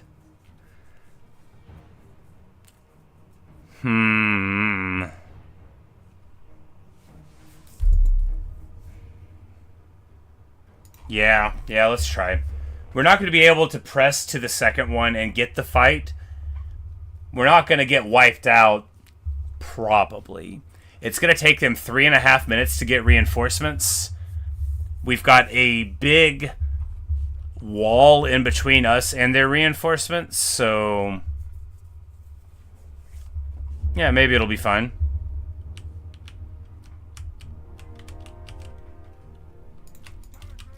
Because keep in mind, Gotrek, Felix, and Garagrim all have vanguards, so we're going to run right up here and then just, like, immediately charge in and deal with those guys.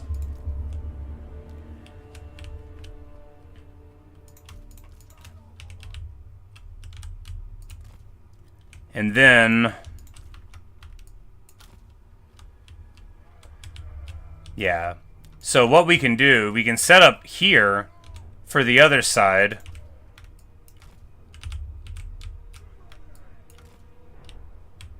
And then whenever they start, yeah, we'll set like entirely up on this side.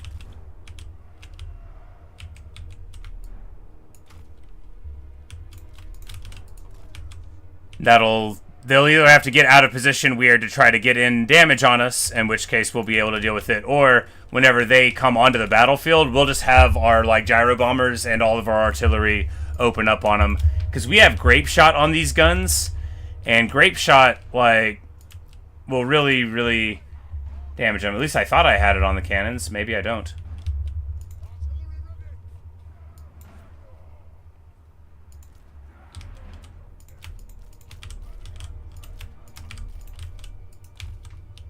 Anyway, this is like kind of a mad way to fight Skaven, but I think it could work.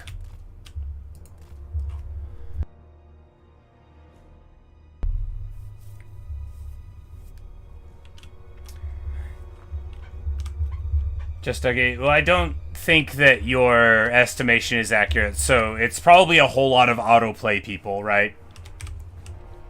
And that does happen. You'll be playing a game and then like people will watch a thing and then they just get sent into your thing or whatever. It happens a lot. And like, so like I go to bed watching Turin's multiplayer streams and I'll wake up watching something, you know, something I've never heard of before. And we just need to get on these warp lightning cannons because they are the ones that hurt the most. Because, yeah, these guys are in the trees. They're hidden. They can't be seen yet. And Skaven don't care about friendly fire. And if I can get in on them like this, then this is going to be excellent. So we'll get them very distracted. And then we've got 2 minutes. We'll just pull up all of our troops onto the line. Their ranged troops won't matter. Boom, baby.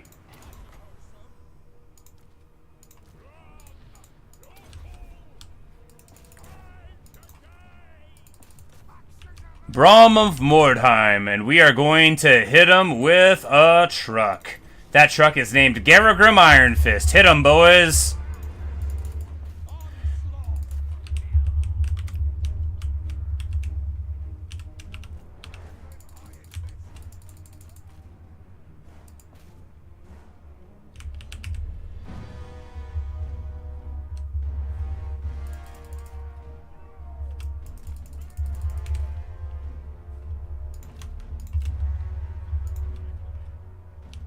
Alright, so they're about to know that we're in the trees. That's okay.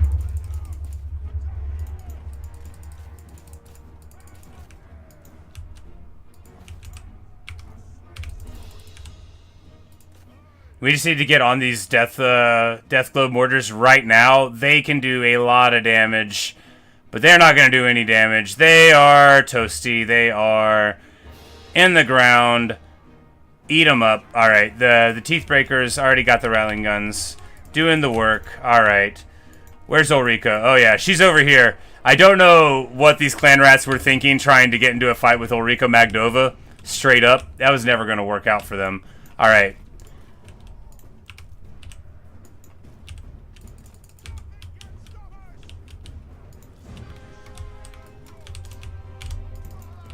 Oh, the cannon, the summon. Why? I always forget about rat summons. Anyway, did they break the guns? They did not. We're going to be able to get back on top of them.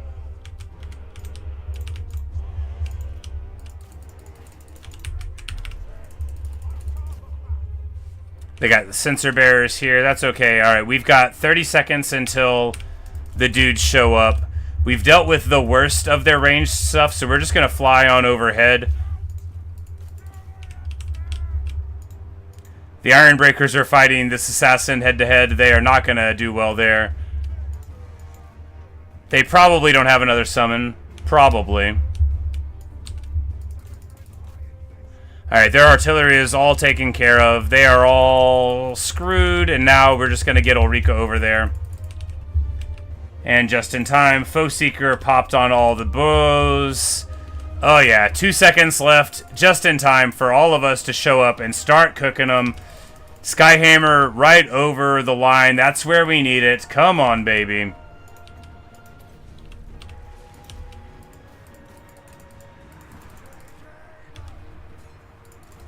Where's the density? There's the density. Drop the bombs. Show me the money. Show me the money. Yes. Glorious. 5 bombs to drop. Oh, so little time to destroy all of our enemies. Alright, we got the Pit Fighters of Hell's Deep there. They are, you know, armor piercers. They are rough, but we're going to deal with them quite handily here. Alright, Gotrek and Felix already almost in the action again. Everyone on this side doesn't matter. They are old news. Ulrika. Oh, yeah. So the thing about Skaven 2 is they're low leadership, so if you can catch them on a battlefield edge like this, they can't do anything about it. You know, they're going to flee, and they're going to flee right off the battlefield edge. These guys are in march stance as well, which is another reason why I wanted to get it. When you're in march and you flee off a battlefield, you lose every single unit. So I knew that all we had to do was be able to get this in. We're going to lose this Slayer, maybe? That's okay. I mean, you can just get another one. Sorry. What I mean to say is their glorious death in battle will be the stuff of song and legend. Entire army rats. So my 2 heroes are a human and helicopter air support. Indeed. You know. And that's why I don't feel the need to get, you know, so many gyros when 2 Trollhammer ones, you know, they're probably regular gyros would do just as good, but I like being able to have that big old grudge bearer in the sky.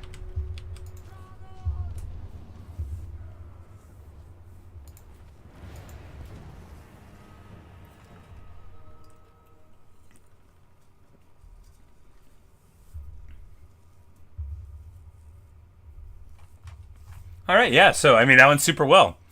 Basically as good as you could want it to be.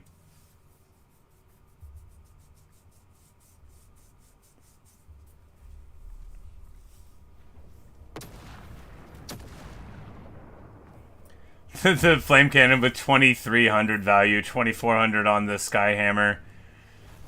When you get to a position to just drop bombs, Gotrek with 2,600 value that fight. I don't know what he hit, but man, was he ever hitting it.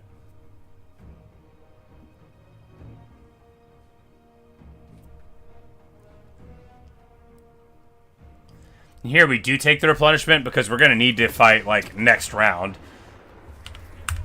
Boom. Excellent. We get a couple of missions taken care of.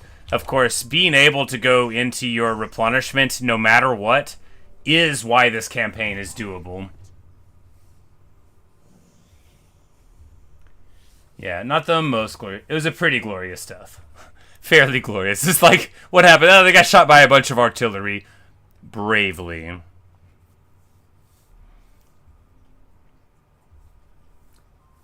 I guess, I was like, man, we could take this. Just one thing of alert and then inquiring mind. But I think, yeah, we'll just take more.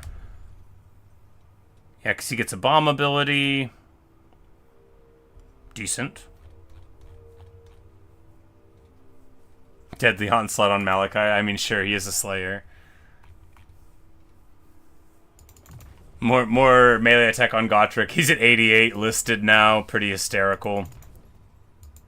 When you get to this point with your heroes, that's when it really picks up, because a hero without a bunch of extra abilities, you run out of stuff to spend it on. But if you have a whole lot of extra abilities, well, now you're talking.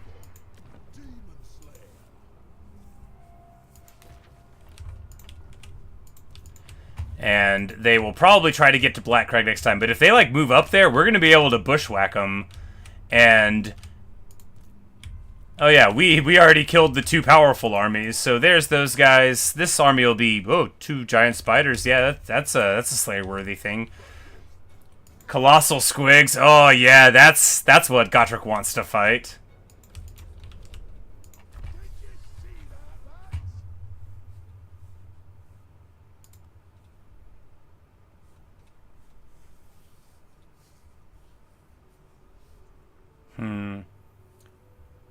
All these Slayer units, we probably should...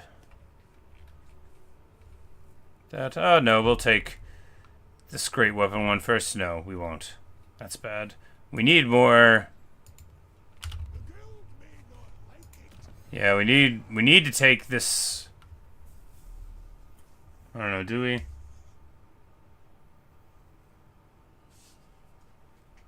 We would give Vanguard to the Gyros. Maybe this is the one we need to do. But then we've got... oh, man. All this stuff is too good.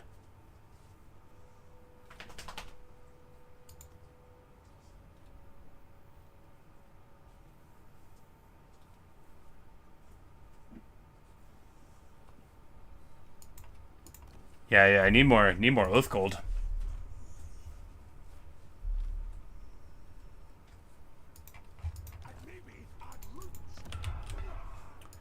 But, yeah, there we go. I don't want to get a Lord for Black Crag. I think we can defend it without one. I think we'll be able to get up there in time, probably. Yeah, we'll just take Veteran's Pride. Because eventually I'm going to get Giant Slayers. I want them in my army now. It just takes 2 turns to recruit them, and I never have 2 turns to wait, right? You know, you gotta go fast. You gotta go fast. You do start with rank 7 recruits on Goblin Hewers? That's nuts. Firewall moving is pretty huge. Oh yeah, I can't even imagine. It's like, right now I have it on the Skyhammer Squadron Gyro Bomber, because it comes with it raw, I guess, and it's so good. But yeah, like, oh man, Firewall moving for the Gyros, the little 12-stack ones, because you can get so many stacking buffs. Oh man. It's like, I feel like I have to play this campaign right after I play it.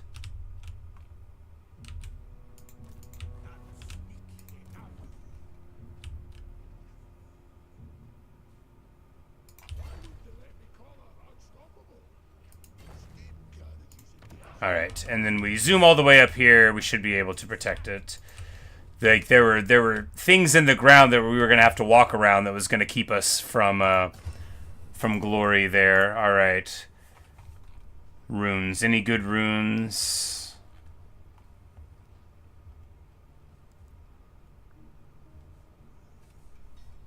%10 ward save runes? Yeah, that's a good rune. If you get Slayer Shrines in enough cities, you can global crew in 1 turn. Oh, that's awesome. Hey, Natasha. Yeah, I think autoplay has been sending people gradually, and they haven't been leaving. Pretty fun stuff, yeah.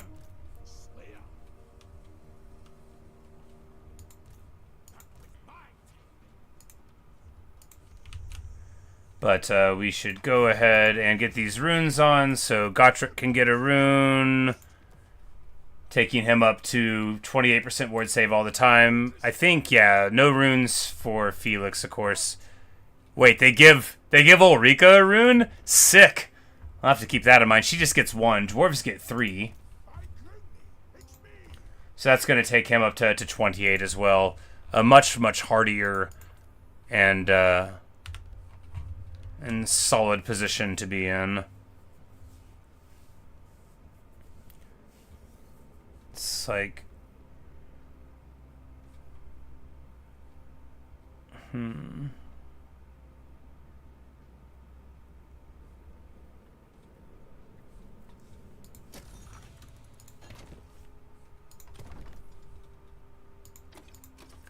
It's like I just realized we like totally forgot to even call in our Thunder Barge that battle.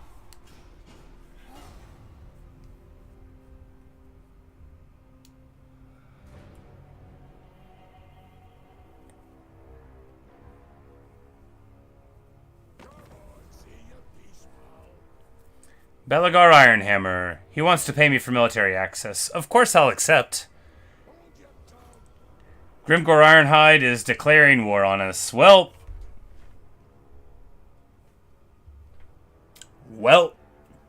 it was always bound to happen. We will call our allies to help. And here we have sort of the,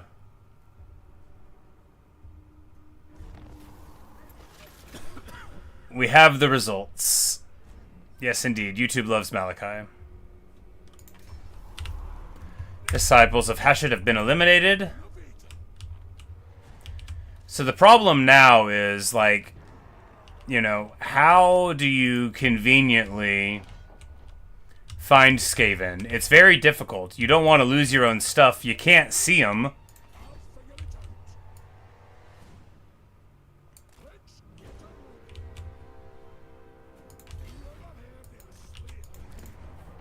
But Blackcrack now has 19 defenders in the box, and so, you know, if they don't just get us all of a sudden, and, you know, having a hero to scout is very important. So now we know Tretch is over there. He's probably going to pop Karagdron. If he does, that's not terrible for us, because we would be able to get the whole, you know, place. But you shouldn't say that. You know, you don't want your Dwarven holds to be led into ruin. What we're hoping is to get these fools, you know, inconvenienced. Man, it's good that we showed up when we did, because Gorbad was going on an absolute tear. But, oh man, look at Belagar. Look how good he's doing. He took all of that without my help. You know, we didn't give him anything. It's these dwarves over here that we've been helping out. Orcs, well, they're not in war for no reason. He's in a war because he defeated all of his enemies, and now he showed up on our doorstep right here and right here. He got bored because he won. He had too much winning. That's the story of Grimgor Ironhide.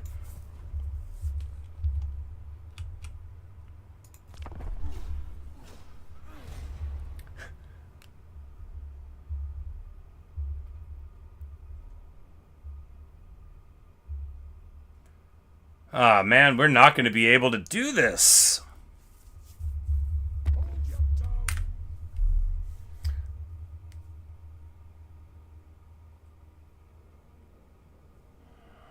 You know, first of all, I'm not afraid.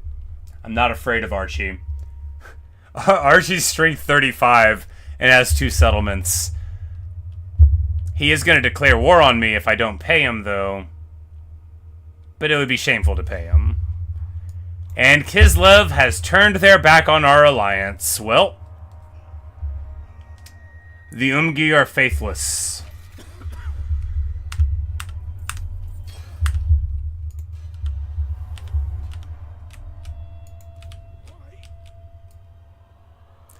But Queek Headtaker moved slightly too far. Yes, he did. And that means he's not going to be able to run from this fight. Alright, so what do we got? Catapult a whole bunch of warp grinders? What? What? I mean, maybe. Really? Alright, buddy, you do you. Yeah, let's go. Yeah, no, exactly, Luke. You know, like, the plan was always, you know, you don't want to lose your home hold, but my idea, like, for the run was always that, like, we want to come down and make sure that, you know, the dwarves are doing okay. And eventually, you know, restore the Karaz Ankor, right? Like, that's what we all want. That's all anybody wants, is the restoration of the Karaz Ankor. That's obvious. Alright, so humorously, this Skaven army will lose to me in an artillery duel, which means it's gonna lose real hard in an artillery duel to me. Because they have almost no ranged units at all. So we're just going to be able... Like, all they have is one catapult. That's it. We're going to be able to sit overhead with our gyros and just visit absolute destruction upon them. We're going to be able to sit in front of them with our units and punch them in the face. This is going to be so rough. Their army is trash. I'm doing way more preparation than we need to do for this. But we do want... You know, we should have the Goblin Hewer here so that whenever they put people into the backfield as a summon to hurt my guys, we can hit them. Alright, yeah, I'm like, we don't need a front line. These guys are cowards.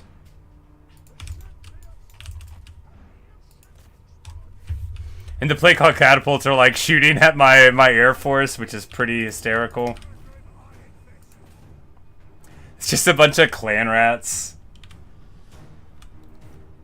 Luke, I quite agree. This is the most pathetic army not composed just of garbage tier slingers. Oh, man. You know, it's the first time we fought Queek. Normally, I would just auto... Like, if I wasn't on stream, right? Like, I would never, like, actually fight a battle like this. You know, this is a pure auto-resolve. The first time you fight a Legendary Lord, it can still be nice to do it, you know. And it can be fun to pretend that you're taking your enemies seriously. But, I mean, they got nothing.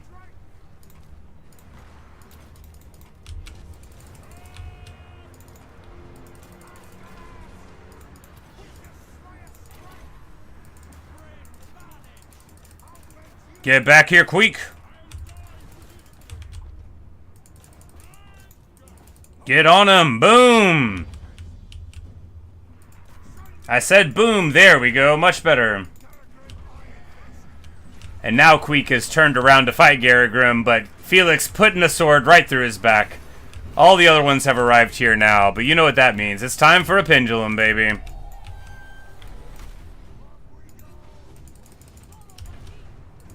Ulrika tied up on spears? No. Just gonna run right through him. Like I said, just gonna run right through him. Charge in here, give it a little fall, give a little smash. Drink a little potion. I'm like, have they even crossed the battlefield yet? Yeah, they're trying to now. There's a chieftain there. We'll, you know, I'm sure he thinks he's doing very well. Flame cannon with 1600 value already. 1600 value against an army like this. It's just been doing all the damage that there is.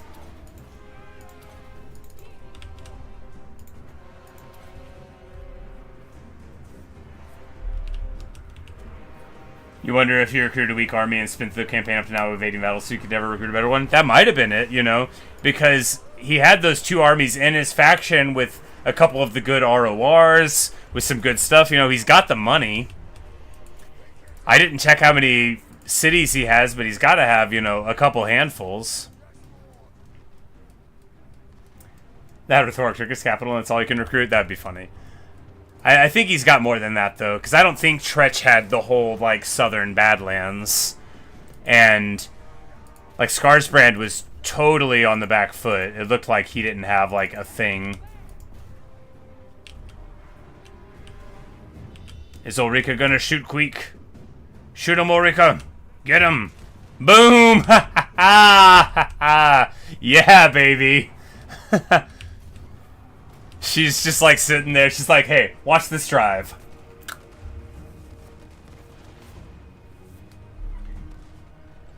You say you've always been eating tangerines, not oranges. Your life is a lie. Well,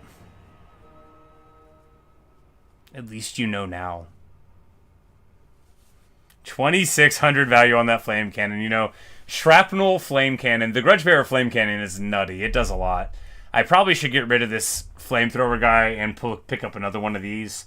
I hate to get rid of a Grudgebearer, especially one that's served us so well, but I mean, when you look at the results,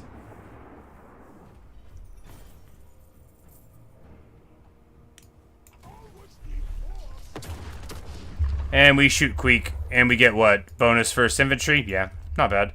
And hey, seasoned campaigner, finally get perfect vigor and 10 movement range. What was that item? Prospector's Charge. Oh, gives you Wall Breaker? Huh. Huh. Okay. Attack and destroy walls in melee. That's actually kind of excellent. Because you've got Siege Attacker, and that lets you, like, skip building siege equipment or whatever, right? That's this trait here. But,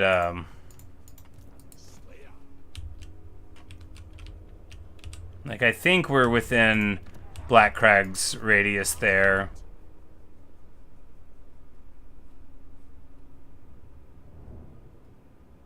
I think.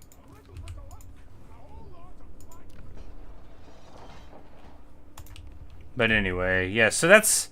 Yeah, because I assumed that Tretch just has this land here. Well, let's just check real quick, right? We can use Diplo to see.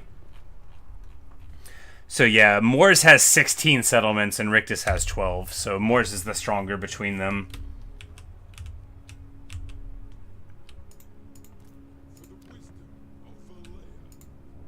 Like, I just wish that Lund Bugman here wouldn't be running out. Like, why are you leaving Rungi Dragonslayer, who's not even a Slayer, he's just a Rune Lord, to try to do this? Like, come on, man, get with it. Cinder Blast Bombs, more attack, more attack. More attack, more defense. My goodness, the Hero Hammer gets so strong.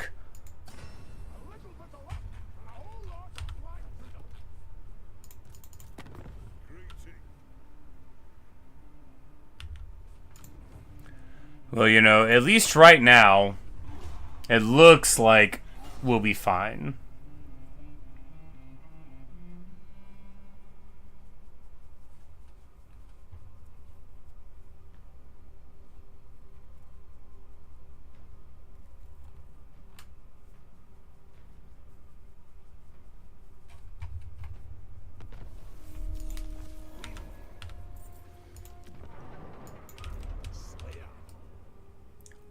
Oh yeah, so this is going to be great.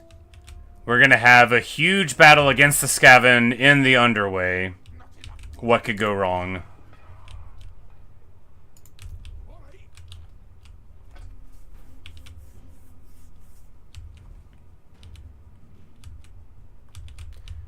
Yeah, what we need to do, we have to. We're just going to buy a Lord to stick here with, you know, just some random units. That should be enough to win an autocomplete fight.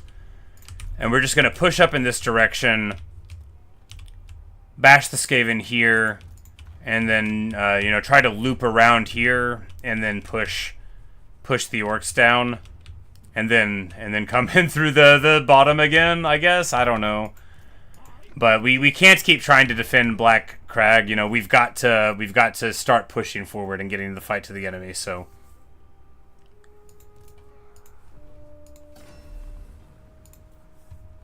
all right, we've got runes that we can get. Do we want?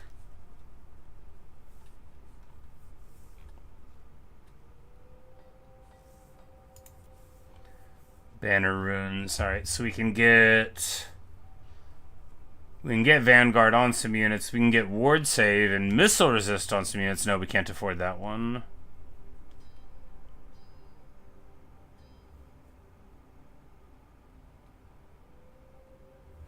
We'll just save.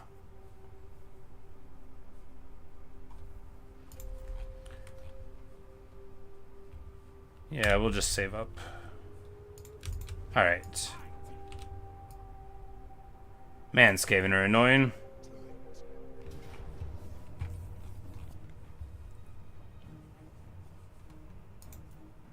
Oh, never mind. We're going to be fighting them in a choke point battle. That is awful. We're going to be fighting them with a lightning strike now. We're going to do the whole thing. Yeah. I mean, what's the worst that could happen?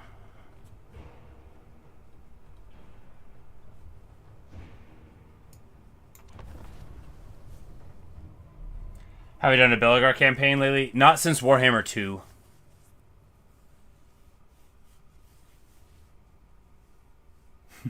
Auto-resolve Athalorum with Belagar in the Grudge Army.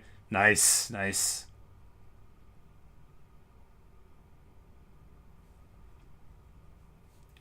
Oh, that's smart. Yeah, Wood Elves, sometimes, you know, what you really want to do is auto-resolve. Alright, so in 3 minutes their army will arrive, and they've got these choke points. Plague Claw, 400 range, but once Dig In happens on cannons, it becomes like 600.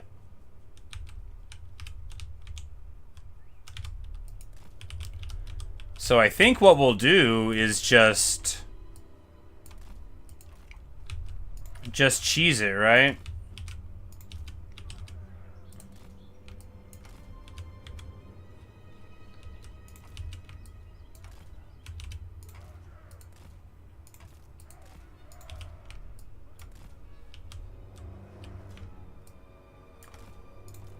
Yeah, they won't be able to see here, so we'll have these guys in the trees. If they come out, they'll be able to run out and fight them.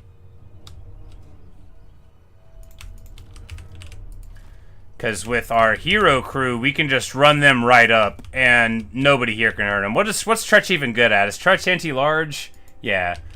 Yeah, Tretch is an anti-large, non-primary, I guess he's armored, yeah. That's right, and he's got this thing where he gets a huge ward save if he's losing, which, like, you know, Tretch is hard to kill, but he ain't that hard to kill.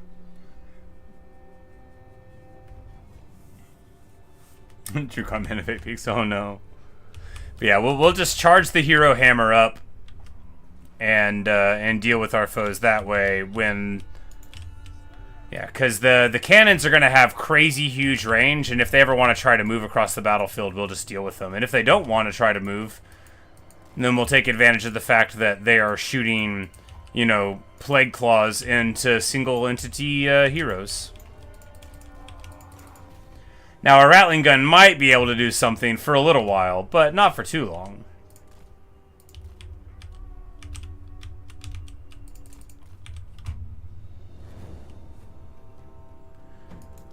Because, yeah, after just like 6 more seconds, this cannon range is going to zoom up all the way to here. And they are going to take a long time to be able to do anything, and we're already going to be on them. Let's run! Felix is so much slower than they are. They're like 55, 57. He's at like 46 once he hits it. Oh, yeah, look at that. The cannons with their heat-seeking ranged ammunition, up to 616 ranged. The humanity. And that is how to win an artillery duel.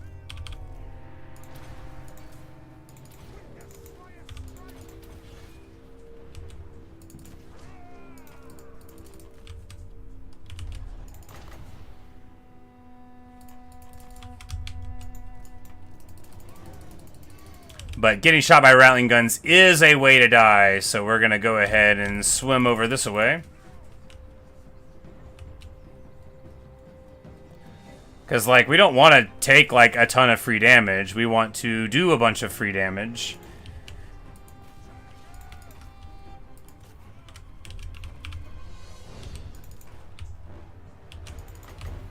Big Pit of Shades right in the middle of all of them. And now Ulrika needs to run, because we don't want Tretch getting on top of her. That's exactly the sort of situation he wants. And so that's exactly what we shouldn't give him.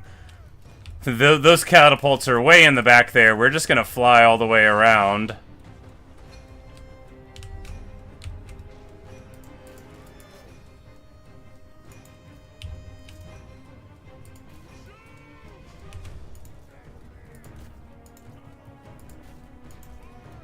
And we just turned here to put the fire into the Rattling Guns. I know with just a couple shots we can make them flee, and that'll be the worry. They're gone, alright. And now they are totally crumbling. Tretch is being Tretch, doing Tretch things, getting shot by Ulrika pretty soon. Oh yeah. The humanity.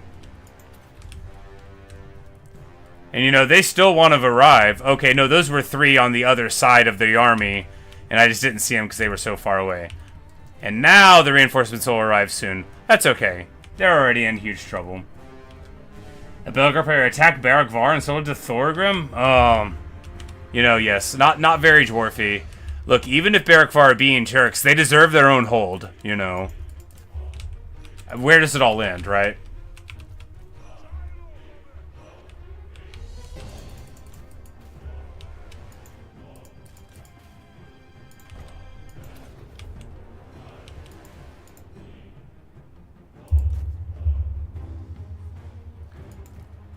Yeah, I don't want the fire cannon to keep shooting at friggin' Tretch, though. It's sort of a waste.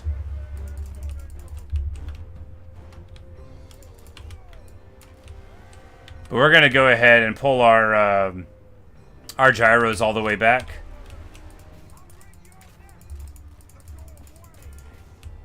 I mean, am I? No, we're going to pull a couple of them back.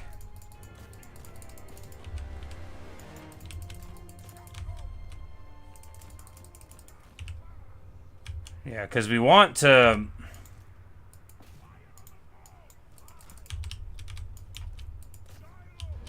I mean, if we just light Tretch up here, even with this... Alright, yeah, now he's broken. So does he still have his word save? No, because he's not losing in melee. Haha, got him.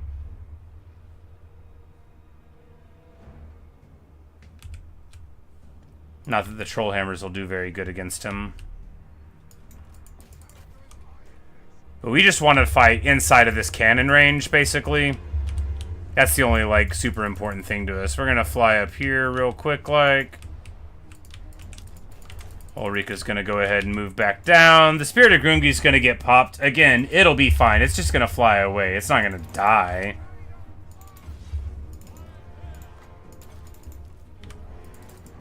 And this guy's just like a normal warlord. Oh man, Felix is really getting the business. Who's in on him? Oh, Doomflayers. That makes sense.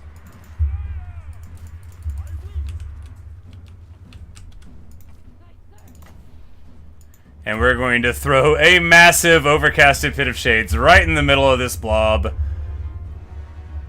Oh, that's a lot of damage. We're going to drop a pendulum coming right on back through.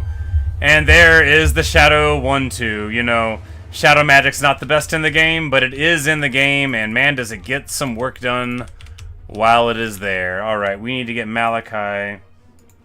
No, not a bomb. It's like the heal is attached to the thing that...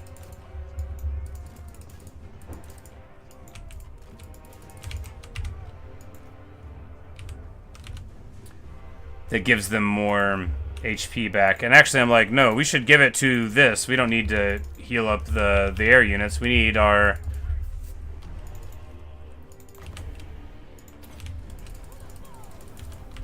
need our cannon to have more ammo. And now we're just going to run away there. She's going to ride down Tretch and use her execute ability by getting close to him, I think.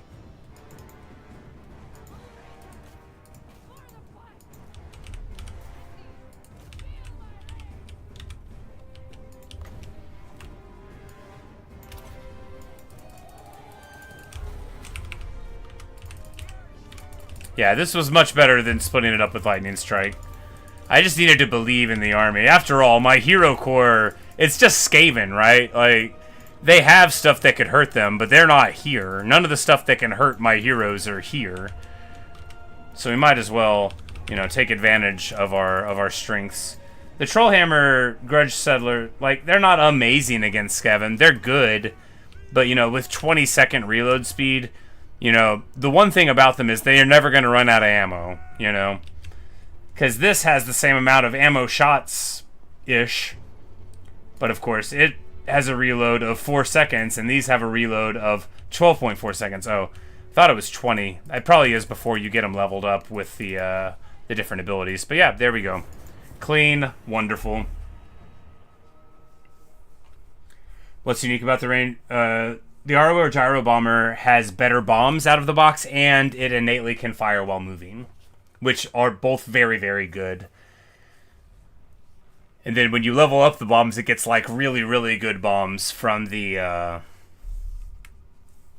thing, which I don't think I've gotten yet, but they are in the game.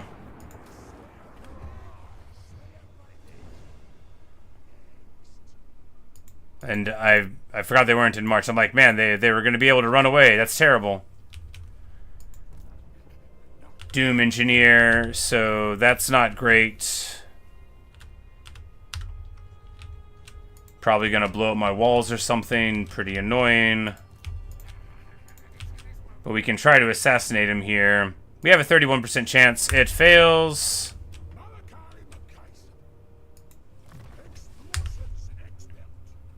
Yeah, so, yeah, the gyro, you get fire while moving out of the box, and you have the Skyhammer Firebomb, which I think that's the improved one. Yeah. Instead of just having... It's got a better bomb. It's got a Skyhammer bomb, but now it becomes an even better one whenever you do it through there. But yeah, so before you research fire while moving, that's how you get it. You're gonna go local newbie say, well, bye. It's been so nice hanging out. Yeah, I gotta stop too. It's 12:45. Man, I've been having a great time, but unfortunately, you know, time waits for none of us.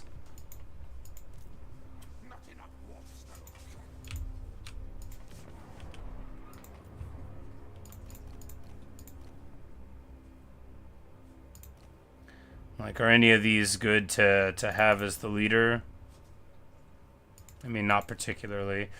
Well, then we'll go with the Demon Slayer. And miners for the army, yeah. Oh, we could get it from the Grungi while we're here. That's right. Well, in that case... a bunch of miners? Because we don't want to spend a lot of money upkeeping this army. This is just like a garrison army.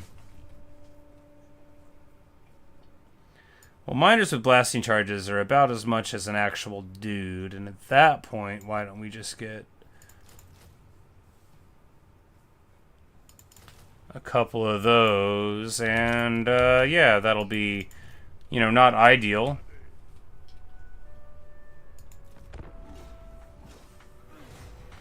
Yes, 8 peaks is extreme, exactly. Be sure to mark it for running for a troll. Oh, don't worry, I will. Hey, well, we're not going to fight this. We are going to intercept it, you know. Look, there's no point in fighting a army down on their luck as they're fleeing. Unless you see a point in it. But I don't.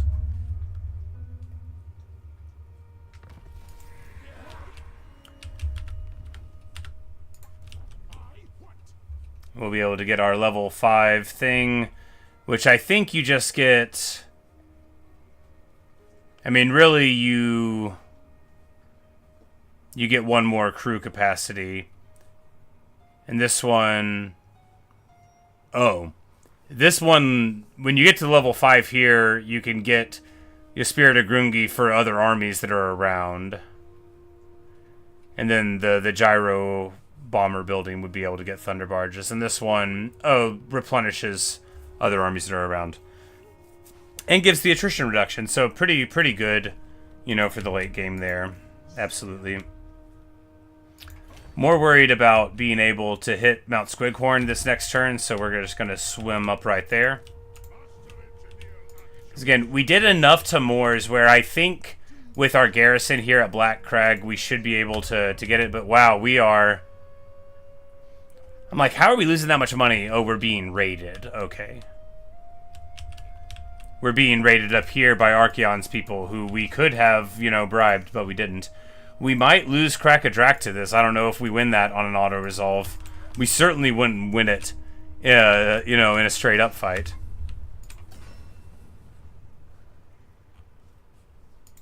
But we're going to be able to get, like, a really good item really soon. We need to get this one. 20% ward save, 35 armor. Yeah, we just, you know, we got to have access to this stuff. But there's some really good items in the game that the dwarves can access through this ability. And we're definitely going to get some of them. Definitely going to get some of them. I think this Master Room of Gromrel, 50 armor, 10 fizz resist, is probably the best thing to do. Put a deeps in there. Yeah. Yeah. Should do that.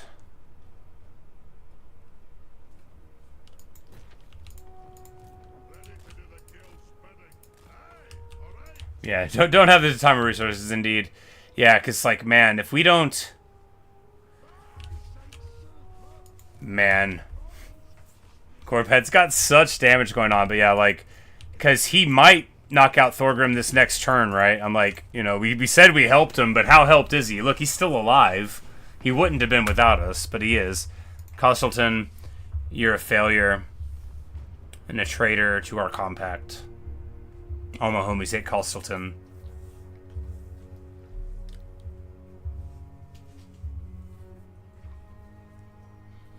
Yeah, Deep's at the original location, and then here, oh, never mind, we win. Well, this is just one of them. Archaon the Everchosen has shown up at our gates. We're gonna auto-resolve to victory. And then now, of course, this guy shows up afterward, and we lose. Crack-a-drac. A sad end.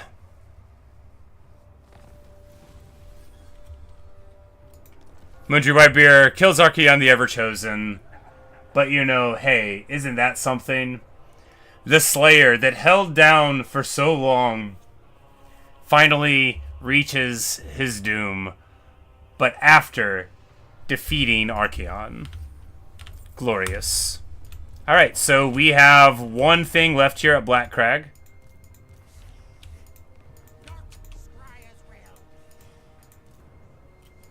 We might be losing this whole run pretty soon.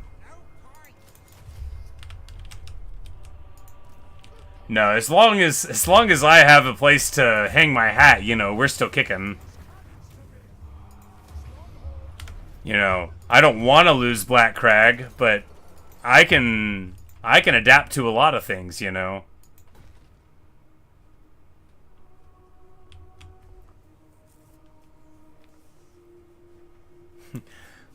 Demon Slayer truly earned his in the halls of Grimnir. Indeed, indeed. Not like the Slayers in the Corn Camp battle. Look, they were trying to play smart. They thought it would impress people if they showed they could be reasonable.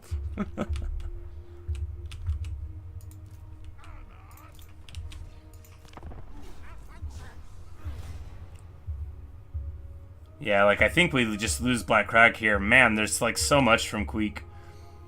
But that's the thing about playing on very hard, right? You know, your enemies all come from all around. They don't give you,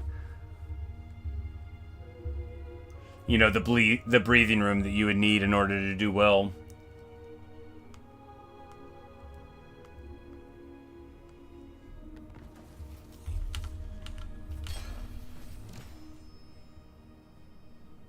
But we got this Ranger's Quiver, which it says affects allies.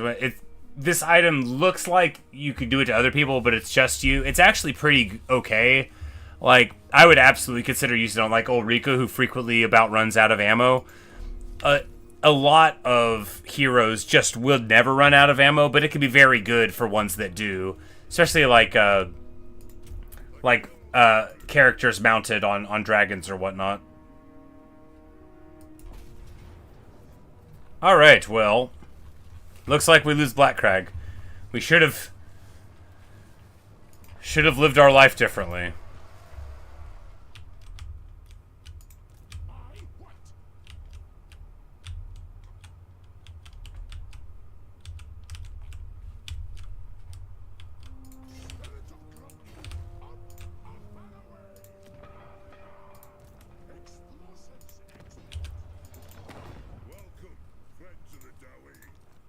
Do you have money? Okay, good. I'm like, I am almost broke, Thorum.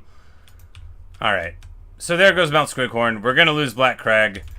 It'll be fine. We can, Hey, but look who's here! Belegar! Belegar is making his way across the wastes. And you know what that means. Next stream. Well, hopefully we'll be able to get Karak Peaks back. We're not ending this one before we return Karaz Ankor, though.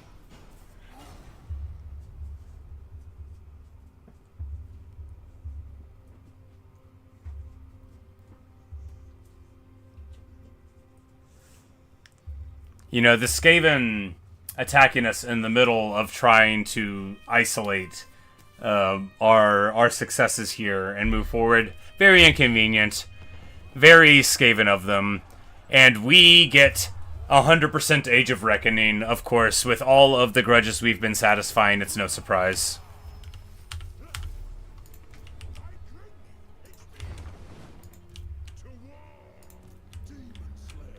Snorri Halfhand here. We're just gonna move him down.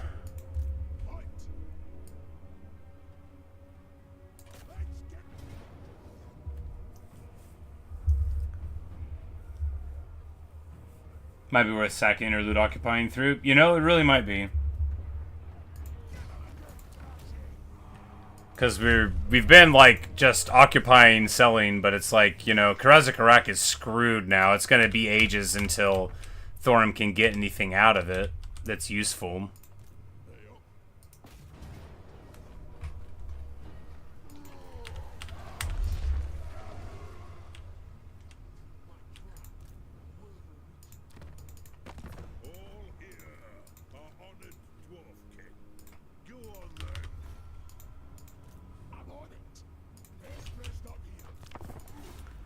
Oh, right, the research. That's what I was supposed to do. Probably artillery, but maybe the Slayer thing. That's what I was supposed to do with the Oath Gold.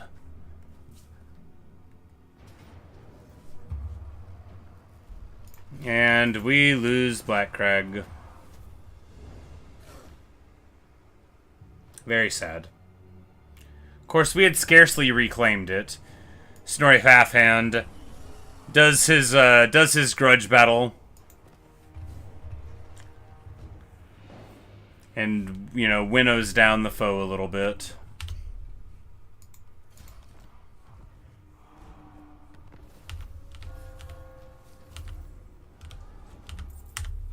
Like, everything's lost. I have no place to live, but, you know, I guess it literally doesn't matter.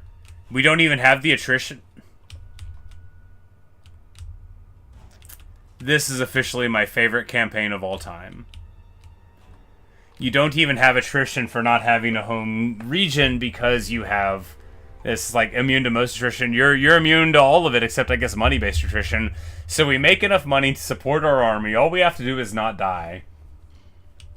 Maybe they resettled to level 5. That's right, Skaven can do that. Maybe they did.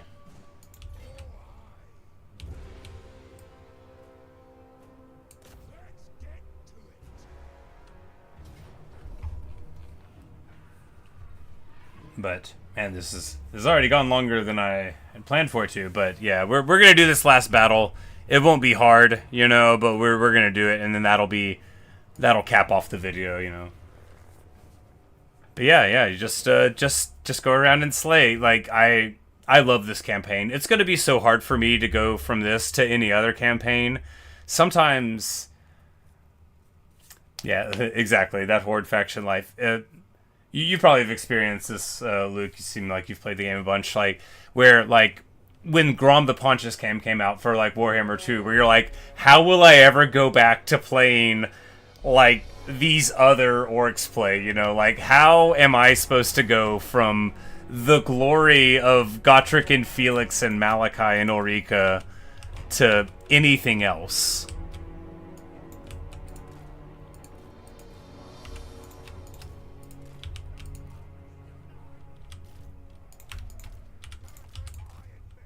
But minor settlement battles are sort of, like, hysterically suited for this army. You know, you just shoot at your enemies. You just fly over your enemies. You just drop magic on your enemies. Our other foes are, like, coming from off of the map. Like, it's pretty funny.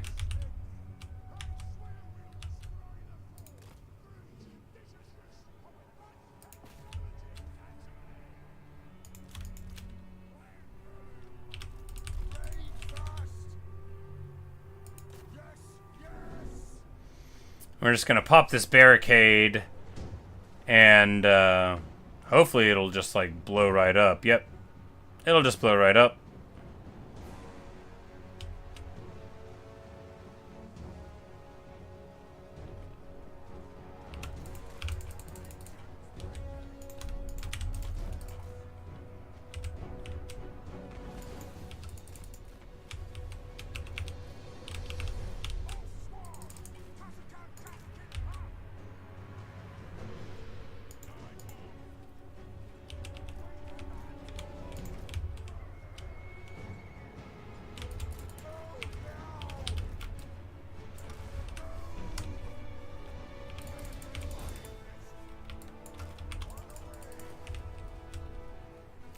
Because the thing about, like, yeah, the adventures, yeah, they're so busted.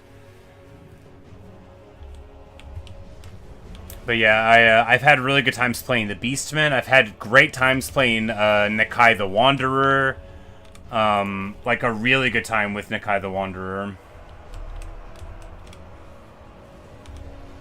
Which a lot of people didn't like him, but I was just like, whatever. You just gotta get a mod to where people that declare war on your vassals have to declare war on you. I don't know if they ever swapped it, but it used to be kind of bad for some elements like that.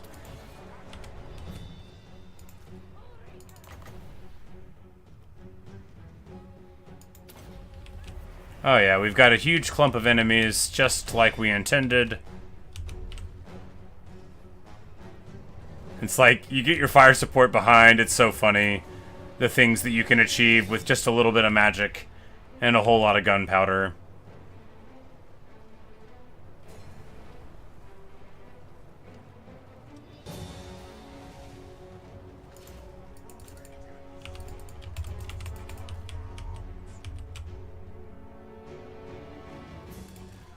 So how, like, settlement battles work is they have these locations, and they get, like, tickets where you can, like, increase towers and barricades and stuff. And then also, if you just take control of them, then you can win the match.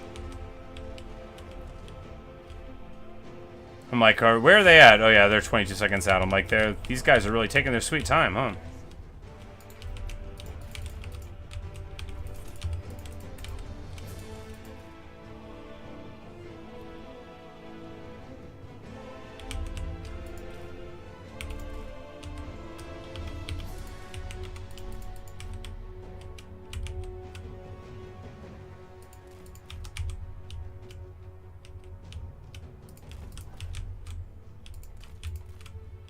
Like, enemy reinforcements where? These goblin bolt throwers are gonna try to shoot us, but they're actually really good at killing the specific kind of thing we are. We don't want to play too much with it. We want to get behind them so they'll have to turn around and then shoot at them. You know, artillery doesn't have, like, really good angles of fire, typically. Yeah, we're just sort of lazily... So like, oh yeah, a minor settlement battle I guess you can't win by taking control of the point. But they will, you know, they'll all be gone soon enough. Oh no, not the spirit of Grungi. It's like this army's so broke.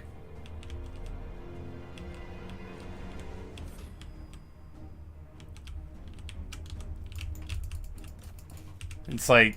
You have, like, the Malakai's adventure, so you get, like, all this cool stuff, and then you also have, like, a free Thunder Barge that you summon after 2 minutes, which is just, like, you don't pay for it. You don't spend an army slot on it. Like, what a wonderful world, right?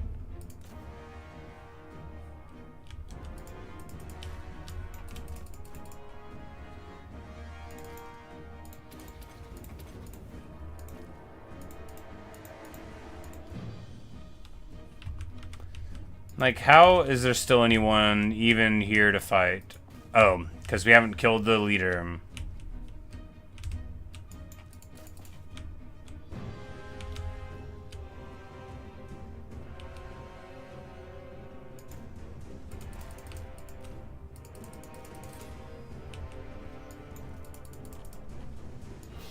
I'm like, surely they're all, like...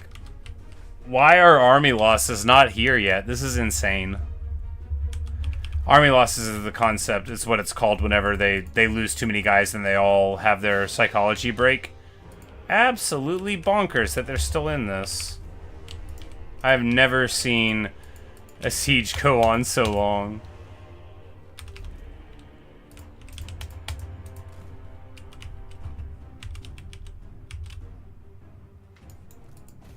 Like, it's gotta end now, right? How about now? How about now?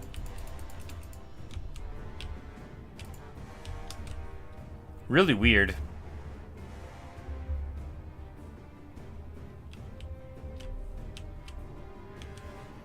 Do they have, like, an unbreakable guy I don't know about? Is there even any unbreakable stuff on their roster? Do I have to take all of the points in order to win?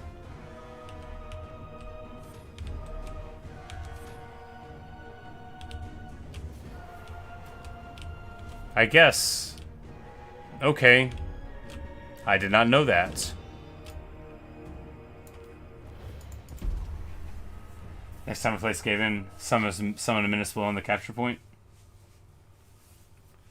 Sometimes in settlement battles they won't actually route to engage them. That makes sense. And like with the shadows and the fog of war and stuff, you can't even see that you haven't engaged them.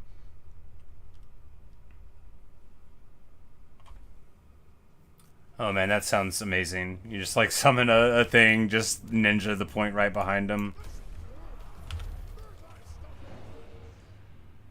What? One of 2 powerful elven rune swords. Forged long ago with the sister sword, Doomsinger.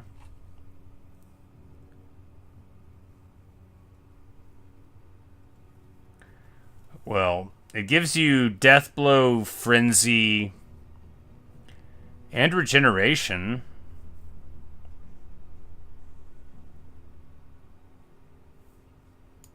I mean, it's like, it's okay.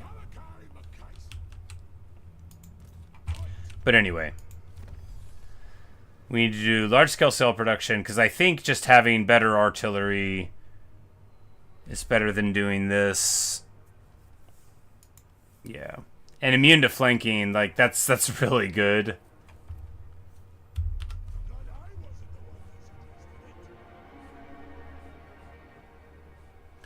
We don't really need to level those things up because they just help out other people that are around. Yeah, we'll hold on to the money for a bit. Deathsinger and Doomsinger, Biter and Beater. Ah, okay. Yep, there you go. This one's called Glamdring. This one's called Orcrist. And then they lose their minds. You know, nobody ever wants to call it Orcrist. They always want to... They always want to call it their thing. But alright, well.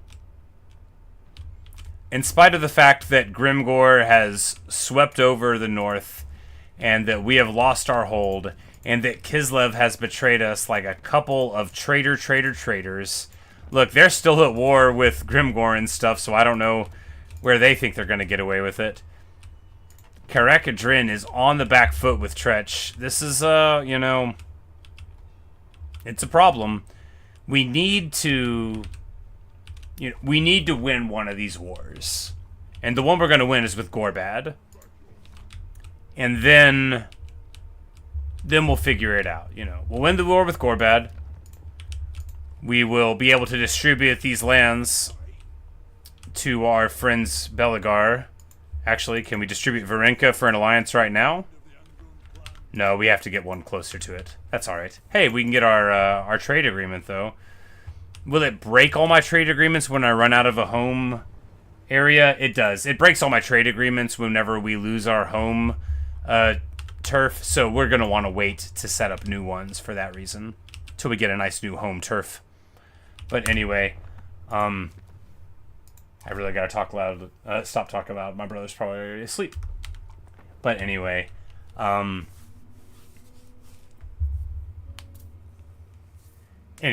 that's all I've got for you today. Thank you so much for hanging out. Bye, Luke. It was wonderful to make your acquaintance. Thanks for hanging around. I know I'm not very good, but I am enthusiastic about the game, and that can go a long way.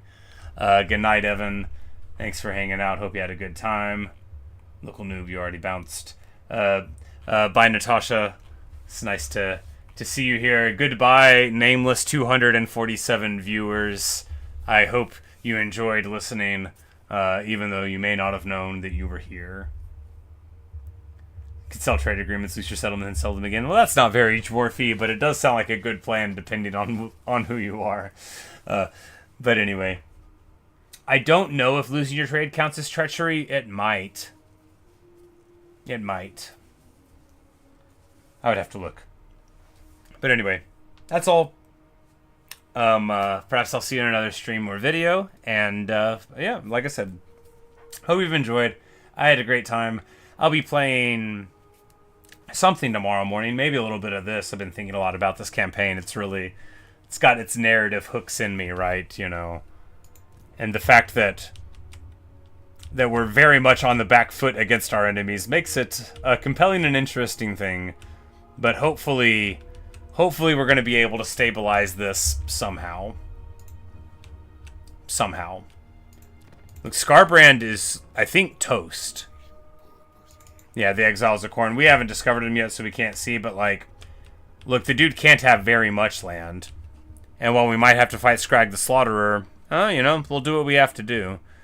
It looks like he's got more trouble with random orcs and Tomb Kings, so perhaps he won't turn his eye towards us. But we'll figure all of that out in our next videos. We're certainly going to banish Gorbat Ironclaw and his folks from the land. And, yeah, from there, we will see what else we can do. But anyway, good night, everyone.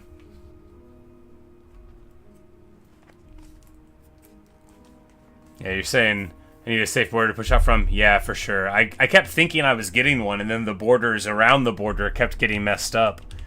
Like, when we were right here before Tretch declared war, like, everything was fine. Before Queek declared war, like, we were 5 turns away from having a strong front to push out from. But, of course, that's right where it came from. Ekrend? Well, incidentally, Ekrend already is in the hands of this, but I would love to take Ekrend for my home province. Absolutely. You know, that would be a beautiful thing for Malakai to be able to pull off. Every bit as beautiful as, you know, restoring the High King and protecting the Slayer King and all the other wonderful things that we've done. But anyway, it looks like Tretch is really being a menace up here. But look, I can only win so many armies at a time, and it's one. I can only fight one army at a time. So anyway, like I've said several times, that's really all that I've got. I really am done talking about it. I wish I was still playing, but, you know, what are you going to do? Good night, everyone. Thank you so much.